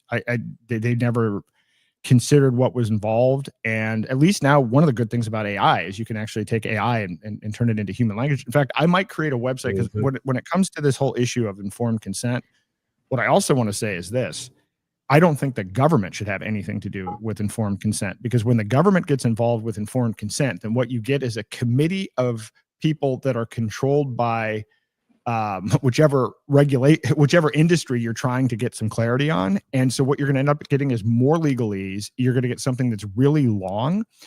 And so the outcome of it is going to be, oh yeah, well, here's informed consent. And it's again, the same output. It's a 50-page document written by a lawyer, and people don't really understand what it is, but hey, the government passed something on informed consent. I think something the other way is create a website that takes all these agreements and puts it into really simple human language, and then allows people to query it, or that does an analysis of it that says, hey, did you know this is how much privacy you're giving away on X versus Facebook, and come up with like visual aids of showing exactly how bad these things are by examining these agreements and then putting in simple language what they mean, and then what the overall implications are for the entire sector. Because what they always do, and I've hated this about, I'm not going to talk about the SEC today, but I started my first company when I was 19, and so much of this was raising money and dealing with lawyers, and it's still a problem today. You have to spend $20,000 to $50,000 just to be able to put together documents to raise money, and you can only raise money from people that are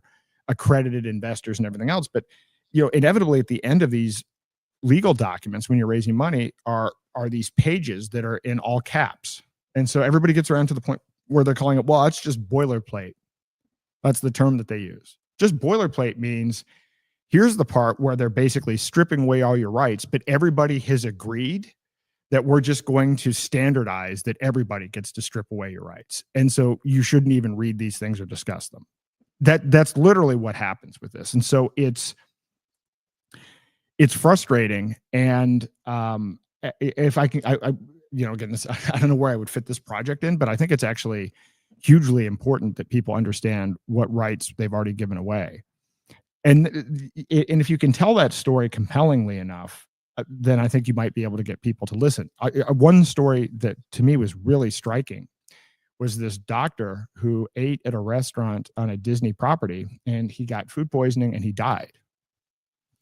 And so Disney tried to use his agreement, terms of service from his Disney online subscription, to watch Mickey Mouse and, whatever the Disney stuff. They tried to use parts of that contract to get out of liability. Wow. Yeah. That's how, so now you've signed this contract, right? This online agreement with a multinational corporation that owns a whole bunch of other companies. And then they put a clause in there that says, well, this agreement also applies to this other stuff. And again, you didn't even read it. Then you find yourself in a situation where Disney's trying to get out of somebody dying from a restaurant on one of their properties. It's insane. I wouldn't even know how to analyze all of it. Probably have to pick the most important sectors, but all of this fits into what I described the second initiative that I'm working on, which is arguably the most important, but it's going to have it's the hardest to scale, which is this idea of the autonomy reboot. Teaching people that not only are we programmed, but we have consented. I would argue we've consented without our consent to a whole variety of things. And then if you mapped out all of the things that we've unknowingly consented to, it's like, oh my God, we are in the matrix. We already are in the digital prison, and we actually signed up for it. We actually don't even have the ability to say, well, I didn't sign up for that. Sure you did. You got your brokerage account with Fidelity. You got your brokerage account with BlackRock. Take a look at what that looks like. Read what an ETF says. I mean, you take something like the Bitcoin ETF. The Bitcoin ETF document from BlackRock says there's a risk of confiscation. They could decide to change what they say Bitcoin means. They could flip to using a different chain. There's all kinds of language in there, right? And so this is the case with all of these financial instruments. And so if I had, a lot more time and resources, I mean, I think you could paint a really compelling picture that suggests that people already don't own probably 80 to 90% of the assets that they think they own. Yeah. Andrew? Well, something I was thinking about while you were talking, Aaron, this is really go back to, representative democracy, right? We elect these leaders, and we've been doing that since the founding of the Constitution. They're middle managers for us on our behalf, and that is taken root and expanded outwards. What do you think about that? Yeah, I mean, well, what they actually are, or what they were supposed to be. Well, I mean, how it's evolved, but that was the foundation of how it took root and just how it's developed.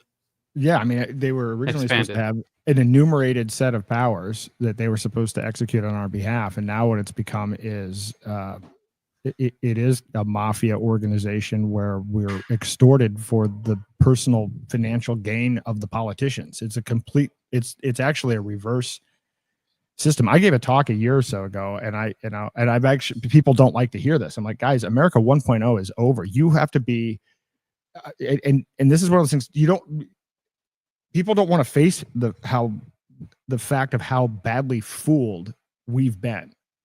I think Americans have been as subject to propaganda. We're at Chinese level of brainwashing. in terms of what we believe versus what is actually the case. The Constitution has been dead for a long time. You look at different aspects of this. When I try to explain to people why they shouldn't vote, I mean, this is somebody I've spent 30 years close to politics, and I spent 15 years engaged in it directly.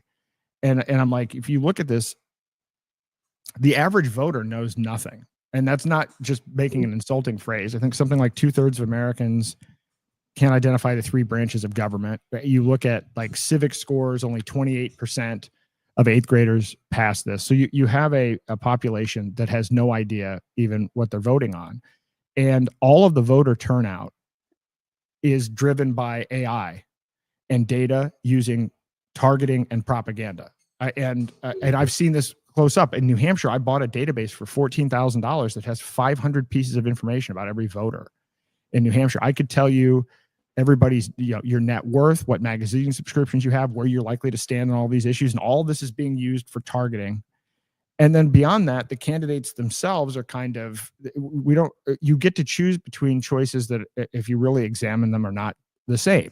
I mean, they're exactly the same. That you can only become viable if you're kind of vetted by the party structure and super PACs and everything else. And so in the end, you're not even really making a decision. The whole illusion of it's a representative democracy and all that other stuff isn't true based on how the elections actually function. And so my whole premise was America 1.0 is dead. And then the other premise of the head is, if you're going to come up with something, you should probably come up with something from first principles. I'm not trying to bash. I mean, I like the Revolutionary War period, and I certainly appreciate the founding of this country relative to what previous models were for governance, right? I mean, it was definitely an upgrade, but at some point after 250 years, maybe you'd say, hey, have we learned anything that might cause us to question from first principles how all this should work? And to me, the biggest part of this is a lot of the tyranny that we're dealing with came out of World War II.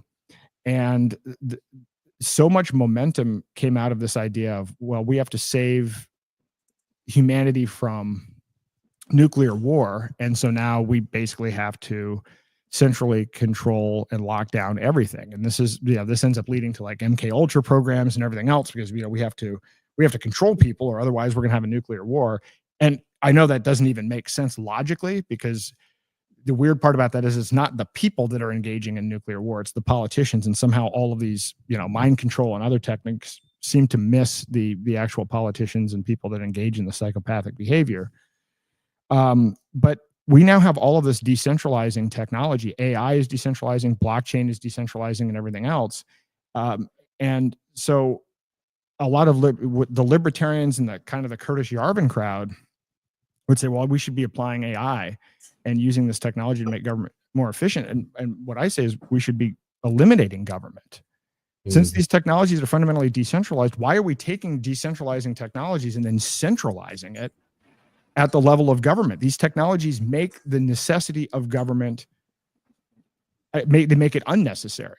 And that's actually why they're helpful and why they're useful and why they promote freedom. And we're doing the exact reverse implementation of this. And so we're going to get the worst possible outcome, which is we're going to end up with, centralized, technology, a single point of failure, and where the ideology behind it is one that is opposed to free will. That's where we're headed. Yeah. And as far as like democracy and representative democracy, or whatever you want to call it, I think that's where the blockchain comes really imperative to use, because you have something, not only can AI eliminate government, but the blockchain can actually give people a democratic initiative to live life and make decisions for a society and actually know what's going on. I mean, it's transparent and it's there. I mean, why do we need government anyways? Well, we don't need government, but the interesting thing is a lot of people talk about this. I think we talked about this maybe last night, which is I've studied the different CBDCs and the potential implementations, and I get really frustrated when people are like, oh, well, they're going to use my cryptocurrency. There is no implementation going on right now where a country is making its own spending transparent on a blockchain. So we're going to get surveillance stablecoins, but the Treasury Department will be unaffected by that. The Treasury Department is not yeah. going to be using government regulated stablecoins, and the government regulated stablecoins are not going to be on a decentralized, transparent public ledger, which is, by the way, also the antithesis of how this country was founded, where, again, the idea here was government was limited explicitly in what they can do. And then, the remaining rights went to the states and to the individual. And we're in a point right now where the opposite of that is happening, where now we're presumed guilty. We have to have financial surveillance, and we have a Treasury Department that literally didn't even put in memo fields for $4.7 trillion worth of spending. We can't find $21 trillion worth of spending. And the thing that I find the most hilarious is we had 200,000 Bitcoin that were stolen through civil asset forfeiture, but this was going to be the basis of the strategic reserve. And it turns out that, I guess we just found out this week, that 80% of those were sold. Only the US government could manage to not be able to manage and track their own holdings that are on a public ledger, right? Like, why would we trust an entity like that with any decision or any money at all? They have the worst track record. $37 trillion of debt, don't remember when they sold 160,000 Bitcoin. Why would we even consider giving authority to these people at all? Like, it's bizarre to me. But again, there's a lot of education here, and there's the problem is that the technocrats, Musk even talked about it. And I know this is, it's controversial. Like, I bought one of the first Tesla Model S's in New Hampshire. I'm not anti some of the stuff that he's created. I'm anti his getting involved in government and then, using this in a way that doesn't involve consent. But I remember when he did that X Space, the first one with Trump, and one of the main things that he said was, well, we have to paint a big vision. It's kind of a moonshot vision, or, Mars or whatever. And so this is part of the problem with technocracy. Technocracy it presents a singular future that looks like it's this big, great thing, right? To some people, a 15-minute city sounds great. Oh, hey, there's going to be no poverty. You're going to be able to walk around everywhere. If you look at the way that they market it, you don't actually understand what it really means. It looks great. And the problem with freedom is there are an unlimited number of choices. You have 8 billion people that can make an unlimited number of choices and an unlimited number of combinations. You can't possibly predict what that's like. I wouldn't even want to try to predict it, because my vision of what might be possible is different than the other 8 billion people's versions of what's possible. But it just so turns out that it ends up being better than what anybody could possibly imagine. That is the nature of what happens when you have freedom and you have that unknown. But people struggle with abstract. And so we lose this because they can paint the future technocracy is going to be, well, yeah, we're going to be a multi-planetary species, and people aren't going to have to work again. And we're going to have robots taking care of everything. Well, I mean, that sounds great unless you actually dig deep and think about what the actual implications are and what this means for consciousness and free will. And I don't know how to counter that with, how do you counter that with something that isn't abstract or a long talk or a book or something like that? How do you make something accessible to people? And I think that's an area we all need to work on.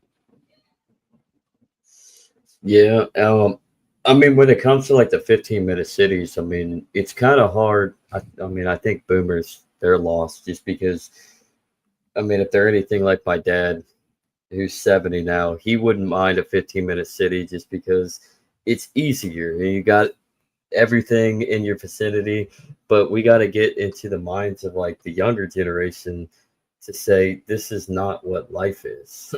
Like, you don't want to be in a prison, effectively, like in a ghetto, like we're in World War II, a positive ghetto. They're putting a positive spin on it, but a ghetto nonetheless, that they put the Jews in, or the gypsies or what have you, in Germany and Poland in World War II.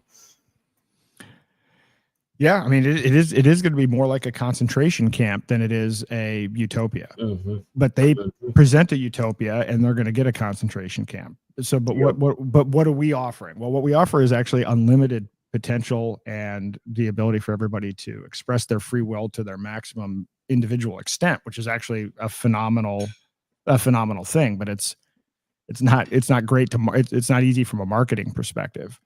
So and the fact that the technocrats also control, going back to propaganda, they algorithmically control what information gets presented. So we're at a disadvantage there as well. I mean, our attempts to get information out will be suppressed and are suppressed. So we have a difficulty of our message is somewhat more complicated by virtue of the fact that it's freedom based and unlimited and infinite in its potential. And then, the technocrats control the primary distribution channels for information. So anyway, so there's a lot to do. We got a lot in front of us, but it is possible, right? I mean, we do, at the end of the day, we still do have the ability to exercise free will for now.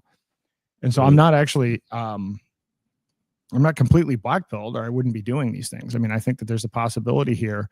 The first thing is recognizing, okay, yeah, right now we are in a prison. Think about what they've sold people. And I want to spend time really refining this. They sold people that the American dream is a situation where you buy a house and you pay a bank more in interest over 30 years than you do in principal. That is what they sold people on as the American dream. And people bought that. There is no home ownership in it anyway, right? You still have to pay property taxes and everything else. They've sold us that. They've sold us HSAs of freedom. I mean, I could put a whole library together of, we've bought stuff that is a complete scam, and we still don't recognize that it's a scam. Wait until you see what they have in store for us next. And I think trying to package these things, but most people don't think about these things, because when would you think about these things? The programming that people are getting consistently from the media, from their parents and everything else. When does anybody get how would somebody learn about how money works and how the Federal Reserve works? It's not taught in schools. It's not even taught in college. Where you're not going to hear. A good point is where they're going to think about it is to look about the situation with Hong Kong a couple years ago. They directly tried to intervene and control the society because of the whole thing with that guy that they killed somebody. And that, in a situation like that, where they take the mask off completely and they act on everything that they're interested in, and that's when people start to, like I said before, they start to wake up and realize, hey, maybe we need to break this chain of command a little bit more. And I mean, obviously, they calmed down, but they kind of backed off too. They did a little bit. I go back to, we just have to build these decentralized alternatives as quickly as possible and make them as user friendly as possible, so that normies have a choice when we get to the final point. But again, the problem is it's not even going to be one emergency. We're moving to technocracy, one string of emergencies. Every emergency is a move towards technocracy. Everything, no matter how unrelated it may be. Why do we get more financial surveillance? Because of COVID. Well, we did. I mean, we got, all kinds of they got rid of the reserve requirement for the Federal Reserve.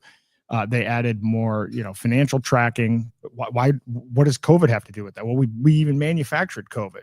Did they ever wind back any of the new surveillance? No, they never have at any point in time since 1970, since they started pushing this stuff in. But, I mean, how deep does this go? I mean, at this point, the guy that they managed to convince people that the guy that supported and still supports Operation Warp Speed was going to be the white knight to save us. People believe that. Mm-hmm. Think about that. Take a step back and actually think about that. And there's part of it is that it's so demoralizing that, because I mean, I was involved with political activism for a long time. And I remember the Tea Party, right? How many times in a row can you get rugged? And and I think there comes a point where, by the time you've gotten rugged 3 or 4 times, you don't want to admit that you've gotten rugged. So it has to be some other problem, right? You're not going to, it's almost down to the point. I mean, I'm looking at stuff now where it's like, oh yeah, now they're claiming that Obama manufactured the Epstein files. People are buying this. Do you remember the last time in Trump's first term when COVID happened, you had all these people claiming we were going to have 10 days of darkness where they were going to round up all of the pedophiles, implement martial law, and hold military tribunals on closed caption TV and execute the pedophiles. Millions of people believing this. There's a whole thing about how Trump is saving the children. People still believe this. I look at my feed. I'm like, wow, This is next level propaganda. So are you ever, so what would it take for somebody to admit, oh yeah, I not only believed this, but I actually thought it was a good idea to implement martial law? That's the part of it that was scary to me. They actually convinced people to root for martial law. People that consider themselves to be patriots, they actually were able to convince someone that you are a patriot if you support military intelligence leading an effort to push martial law. Millions of people got behind maybe that. maybe patriotism for the British Empire, but It's scary. Well, I mean, it's scary. I mean, it you is. know that after World War II, Hitler's generals they went over to help establish parts of the European Union and their defense. So it's not surprising that they pivoted off of that and they just started doubling down on everything, because they're all working on the same page behind the scenes. They don't care about us having freedom. They only care about securing their control. Well, that's that's what it is. Yeah, Yeah. that's what it is. It's like the world builders are, like, the Nazis did not lose World War II. They are the world builders. That's why we funneled them all over the place. All of the major guys that were not obviously dead because they killed themselves or uninstalled themselves, so they wouldn't reap justice, I guess. But we got all the scientists, all the intelligence officers, all the military scale guys. We started having this war for all these high-ranking Nazis between the Soviet Union and us and our allies. The Nazis didn't lose. They were just perpetuated and lifted up. Yep. Yeah, no, They gave I mean, them that's momentum. true. That's true. In the history of the CIA, it was just, you basically had these law firms in New York that were just cutting business deals. The CIA was a business development operation. Half the people were on the side of the communists, half were on the side of the Nazis. Nobody cared about the U.S. or any ideological principle. It was a way to use government to consolidate power and make money. So this is the thing that's equal to people's lack of understanding about money, because it's never taught anywhere. And in fact, what you are taught is some sanitized version. You're taught that fiscal conservatism is, can you do arithmetic and keep track of your participation in a Ponzi scheme, right? They don't talk about the fact that the thing's a Ponzi scheme, but you're being a good, responsible person if you're balancing your checkbook. That makes you fiscally responsible. I'm like, wow, this is and so there are people like, I'm a good citizen. I'm participating because I have this knowledge of how to keep track of my made up digital currency emanating from this Oracle database in the Federal Reserve. And so, I mean, this applies to other areas as well, healthcare, or what I like to do is always study the history of these organizations. And I find, just like with the CIA, the FBI started out with J. Edgar Hoover. J. Edgar Hoover was blackmailed by, I believe, the Jewish mafia. And then the FBI itself was a blackmail operation from the very beginning. So, but yet primarily there have been multiple TV shows over the years, over the decades on CBS that try to paint these, G-men as these people that are of high integrity and everything else. It's never, these organizations have never been like that. Public health has never been about public health. Public health has always been a depopulation death cult. They didn't go bad. And so I think one of the challenges that we have right now is that people think that, well, this is a recent event and we just have a few bad apples. And if we can replace these few bad apples, then we can go back to the golden age. There was no golden age for any of this stuff. So anyway. I mean, technocracy and eugenics kind of come together, really, if you really want to think about it. So it would make sense, because it really is. It's just one big death cult. There's one big death cult. I mean, Julian Huxley, Aldous Huxley's brother, was the first scientific director of the UN, and he was a noted eugenicist. And the UN was always, from the very beginning, about creating one world government. So, I mean, these aren't even theoretical. I mean, and Aldous Huxley wrote A Brave New World in part based on what he saw, going on, well, actually going on. And, probably represented his brother's utopian view of what the world should look like. And so that was how it started.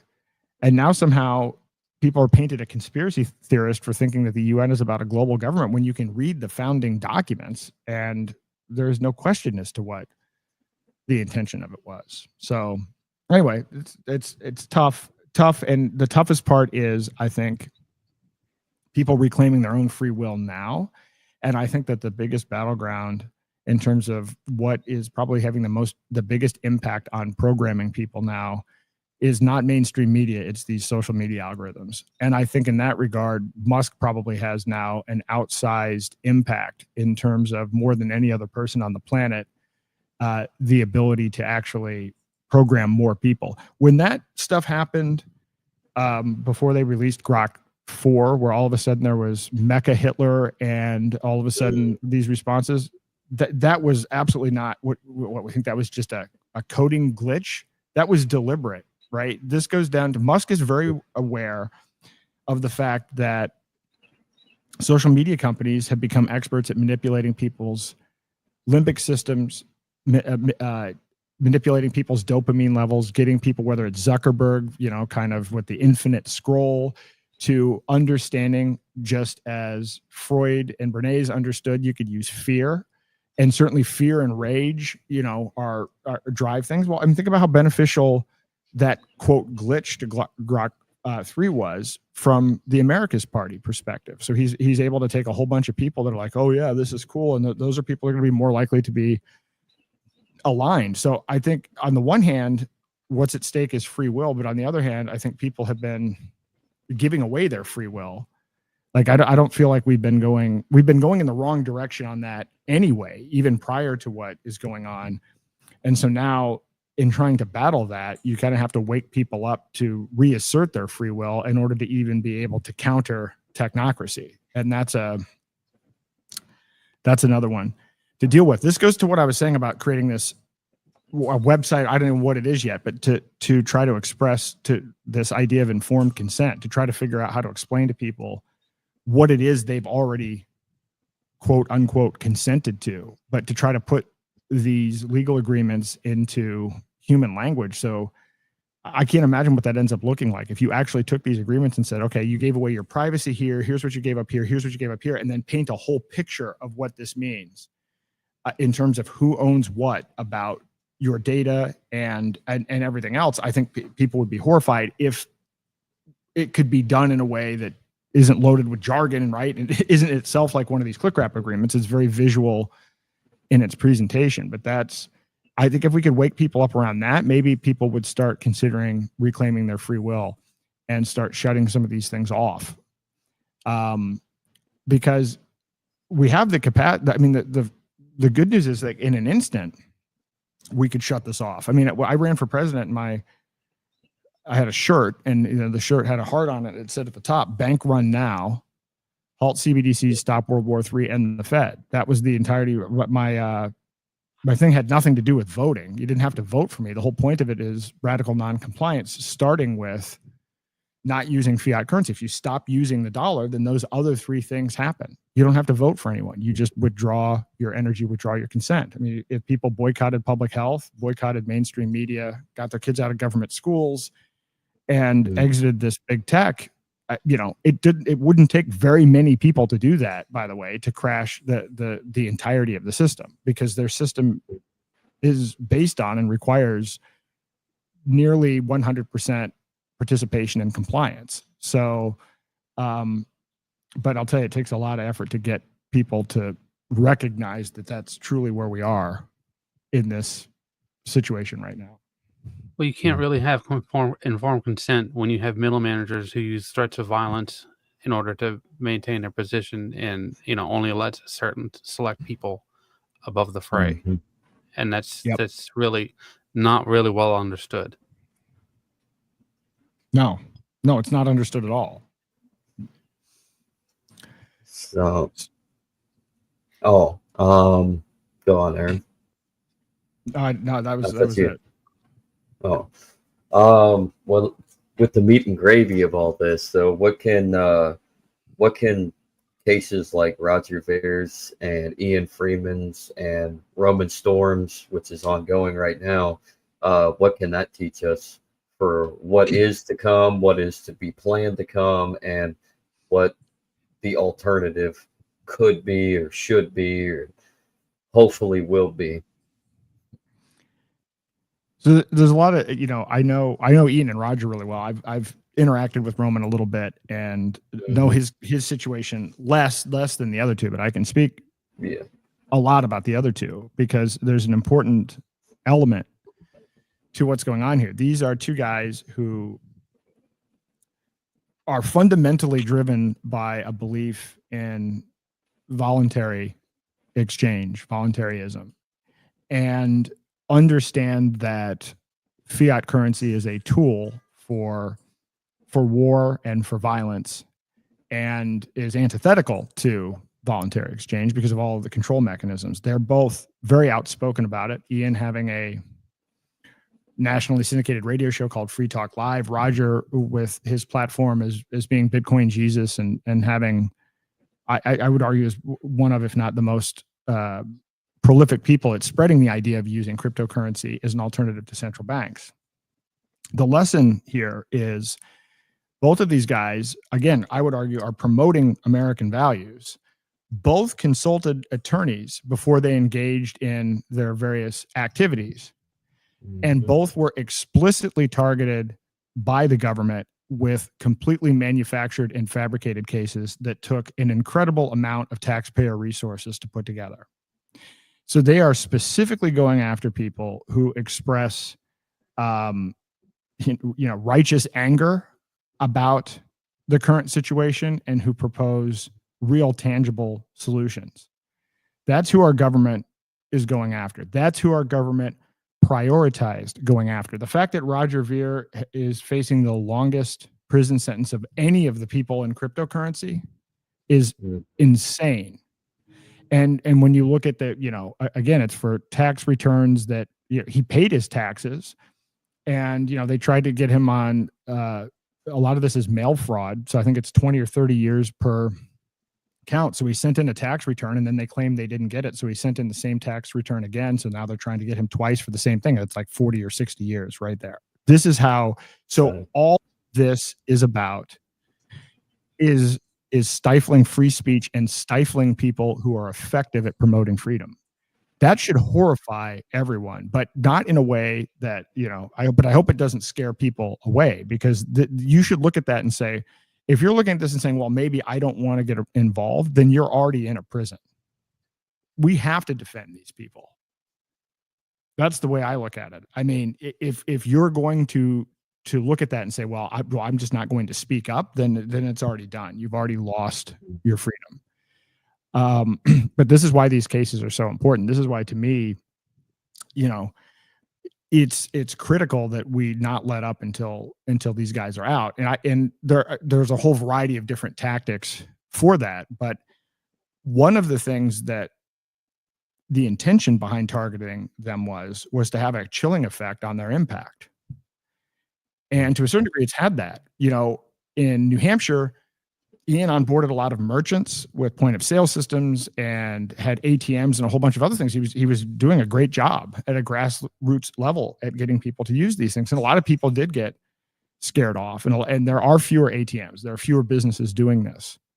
And Roger's case, where Roger's case to me is the most, I'm passionate about it, because not only was he promoting not just the use of Bitcoin, initially Bitcoin, but Roger's been steadfast about one thing. He doesn't even care what the mechanism is. He was the first investor in XRP when it was only one guy. And by the way, that guy's no longer even at XRP. So he's just still on Luminous now. Right. Yeah, exactly. So he just wants peer-to-peer digital cash for the world, for people to be able to engage. So he's invested in, dozens and dozens and dozens of companies. People don't even know the extent to which he's engaged in this. So they wanted it to have a chilling effect. So I view that there are two components to what we can do to help these guys out. One is obviously the raising of awareness. So going and signing these petitions, which does help, like at freerogernow.org, and freeiannow.org. That does help. Those signatures were helpful for securing Ross Ulbricht's pardon. So they do matter. They're not a throwaway thing. It does help. But the other thing is, I want to shove the bat up their ass. If they want to shut down Roger and make it so that people aren't doing peer-to-peer cash, we need to use this as a marketing tool to get 10 times as many people to start using crypto. We need to make it so that it backfires so horrendously that at the end of this, not only are these guys free, but it turns out that these absolute egregious, gross, disgusting overreaches of lawfare turned out to be the thing that galvanized people to actually start using these things. Just make it completely blow up in their face. So I think those are the two components. And frankly, at this point, we have more control over the second one than the other. I don't know how much we can do other than signatures and public awareness. But most of this at the end is probably behind the scenes deals, right? You're trying to get a pardon or trying to get a case dropped, and this is lawyers or whatever. I happen to view this as the U.S. government is a terrorist organization, and these are our hostages. Yeah. But beyond that, we cannot be. If we cave into the fear on this, then this is just going to make this technocracy that much easier. And in Roger's case, not only, I think Roger got screwed twice in actually the last since he was arrested. I think initially, the reason Biden targeted him was because of Executive Order 14067. If you're going to try to roll out a CBDC, which you'll have some resistance to, you need to get rid of the competition. So so who are you going to get rid of? Well, Ian introduced Roger to Bitcoin. So if I'm looking at look at it like a pandemic, right? If you look at a pandemic, where's patient zero? If I'm looking at who's patient zero for spreading the idea of peer-to-peer digital cash for the world, well, I'm going to find that, here's Ian, and there's what he did, and then Ian introduced it to Roger. If I get these two guys, then I can stop this thing from spreading, and I can stop new technologies like Zeno and others from reaching public awareness. And so literally, I think that's what they did, but that was Biden's justification for it. Well, then you say Trump wins, he gets rid of the executive order, he says he's against CBDCs, and he declares the war on crypto is over, right? He came out and made this declaration, and here we are. America is going to lead the world in crypto and in innovation. We're going to lead the world in Bitcoin. Well, I think now there's a kind of an effort to shut him down because of what he exposed about Bitcoin with hijacking Bitcoin. So now it's a different set of reasons for wanting to suppress Roger. And so now, right as Roger released hijacking Bitcoin, 3 weeks later, he gets arrested. And now politicians are talking about Bitcoin strategic reserves. So it wouldn't be great imagine it could be a completely different place if Roger came on my podcast and a couple of other small podcasts. But imagine if Roger had been able to do a full media tour on hijacking Bitcoin. He was on Tucker Carlson and Joe Rogan and everything else. Would people be talking about a Bitcoin strategic reserve? So Roger offered both the truth about Bitcoin and Bitcoin not being what people think that it is, and at the same time offers the kind of the threat of being someone that people listen to about technologies that can be used to counter central bank tyranny, or I want to rephrase it. I would say digital currency tyranny, because I want to figure out how to word this differently, because I don't want to fall into the trap of what they've done, which is Congress and the administration making the central bank out to be the bad guy when they're not actually the ones that are pushing the tyranny. So I got to try to figure out how to simply cut through that. But that's why Roger was targeted on both counts. And so we can't let that happen. So we've got to make sure, I think, we educate people on both fronts. Yeah, to be fair on the central bank, the Federal Reserve, I mean, according to G. Edward Griffin and his fantastic Creature of Jekyll Island, the Federal Reserve's meant to destroy itself. So the threat's not really them. It's Congress. It's the government, the world government, really. Yeah, no, the Federal Reserve is always intended to be temporary, and it's a bridge to technocracy. It was, and I believe it was always intended to be a bridge. So yeah, so we've got to support these guys, but we also have to support Mhm. because they're the right ideas. What the reason they're in trouble?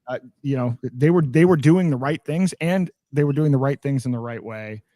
And again, I would argue they were doing things that are actually should be the expression of American values. And the fact that we punish people for things like this tells you why we can't vote our way out. I mean, again, even if we could argue about whether the Constitution is even a good idea or anything, but you know, at the time it was a great idea in that it explicitly limited government. Not that government should exist to begin with, but at least this was an attempt to limit government. And where it's become the opposite of that, but people are still holding on to like the branding. It's like, well, you went from, you know, it's like Google starting out with, you know, our mission is to Don't do be no evil. harm.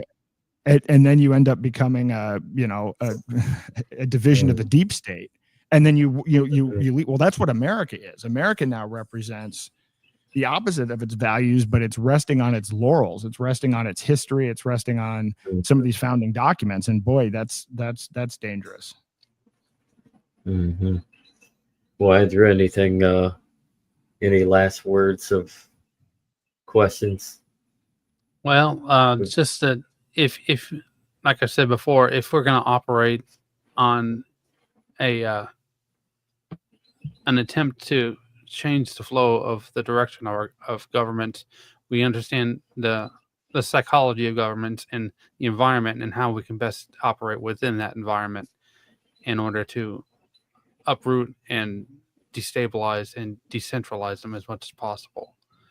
So, if not every state is driven by surveillance, like in England and China and the United States and Israel.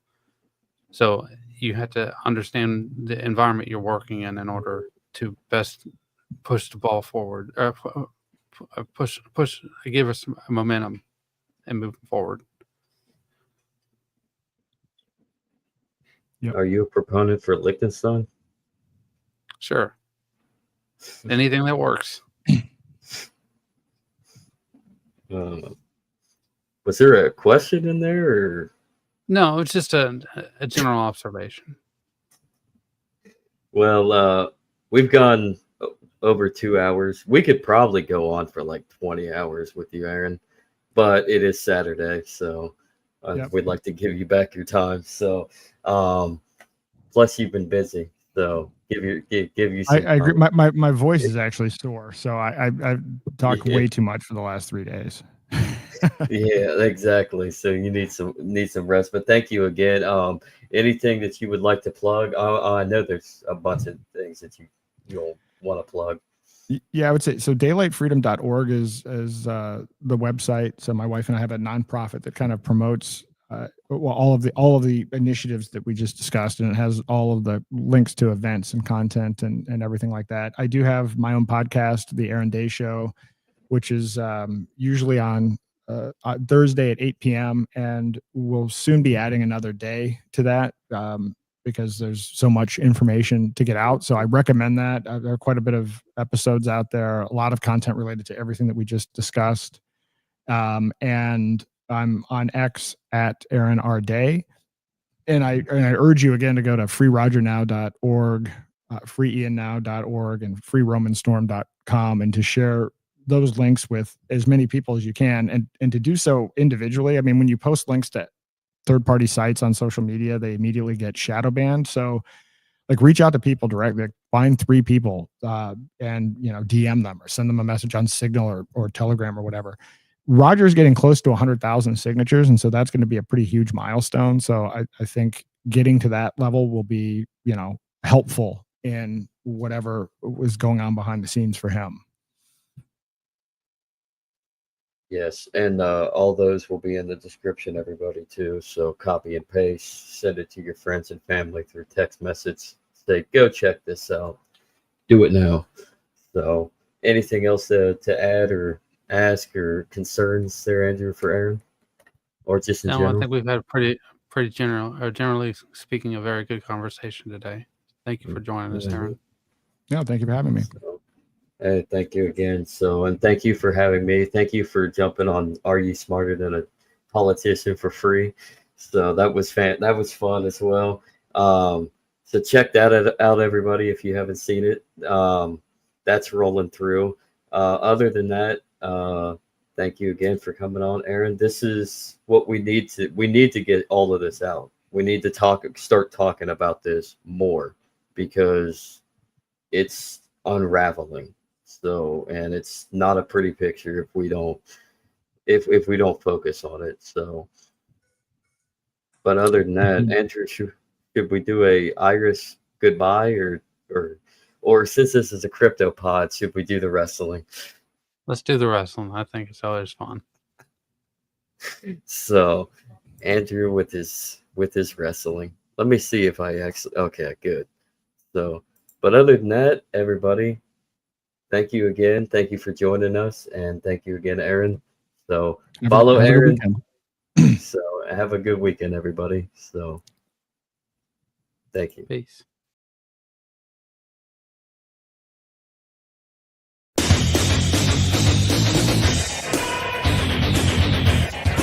Good evening, ladies and gentlemen. I'm Gene Okerlund, and I'd like to welcome you to WCW Nitro.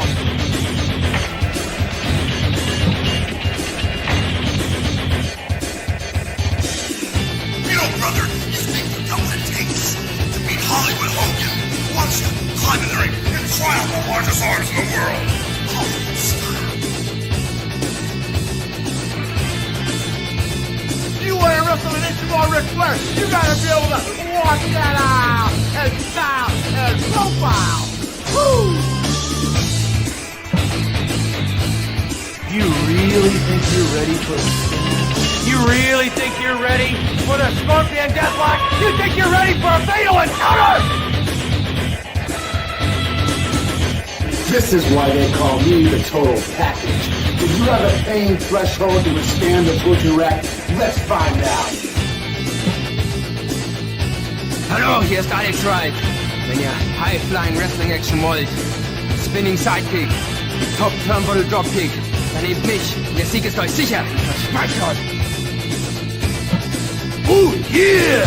Watch the flying elbow drop off the top rope. Not only beat people 1, 2, 3, but I hurt them real bad. It only takes one of 1,000 holds.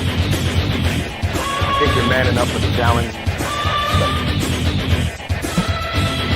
You better be ready to wrestle, because you know, when you get in the ring with Eddie Guerrero, it's going to be high-flying and exciting.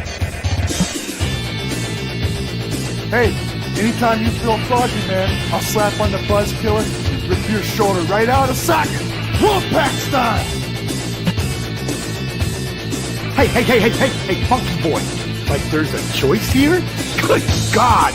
Pick the man with the plan. Pick DDP! Hey, all you suckers out there, you wanna play the game? You wanna play with the big boy? Put your feet on the button, cause when you go down 110th Street, it's gonna be on like neck bone, sucker. This is Booker T from Harlem Heat, hardcore OG brother from 110th Street. The minute you punks got the guts to step up to the plate, push the plate. Yo, Chico, you selected Scott Hall? Get ready for a wild ride on the outside.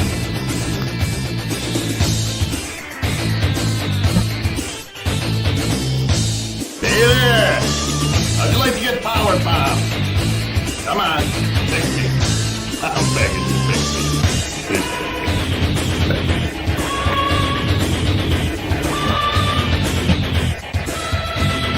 You think you got the courage to step in the ring? I think you're gonna wind up with a snap neck with a choke slam. Technical wrestler, high flyer, brawler. Don't matter what you consider yourself to be. When you're in the ring with the crippler, you're a loser.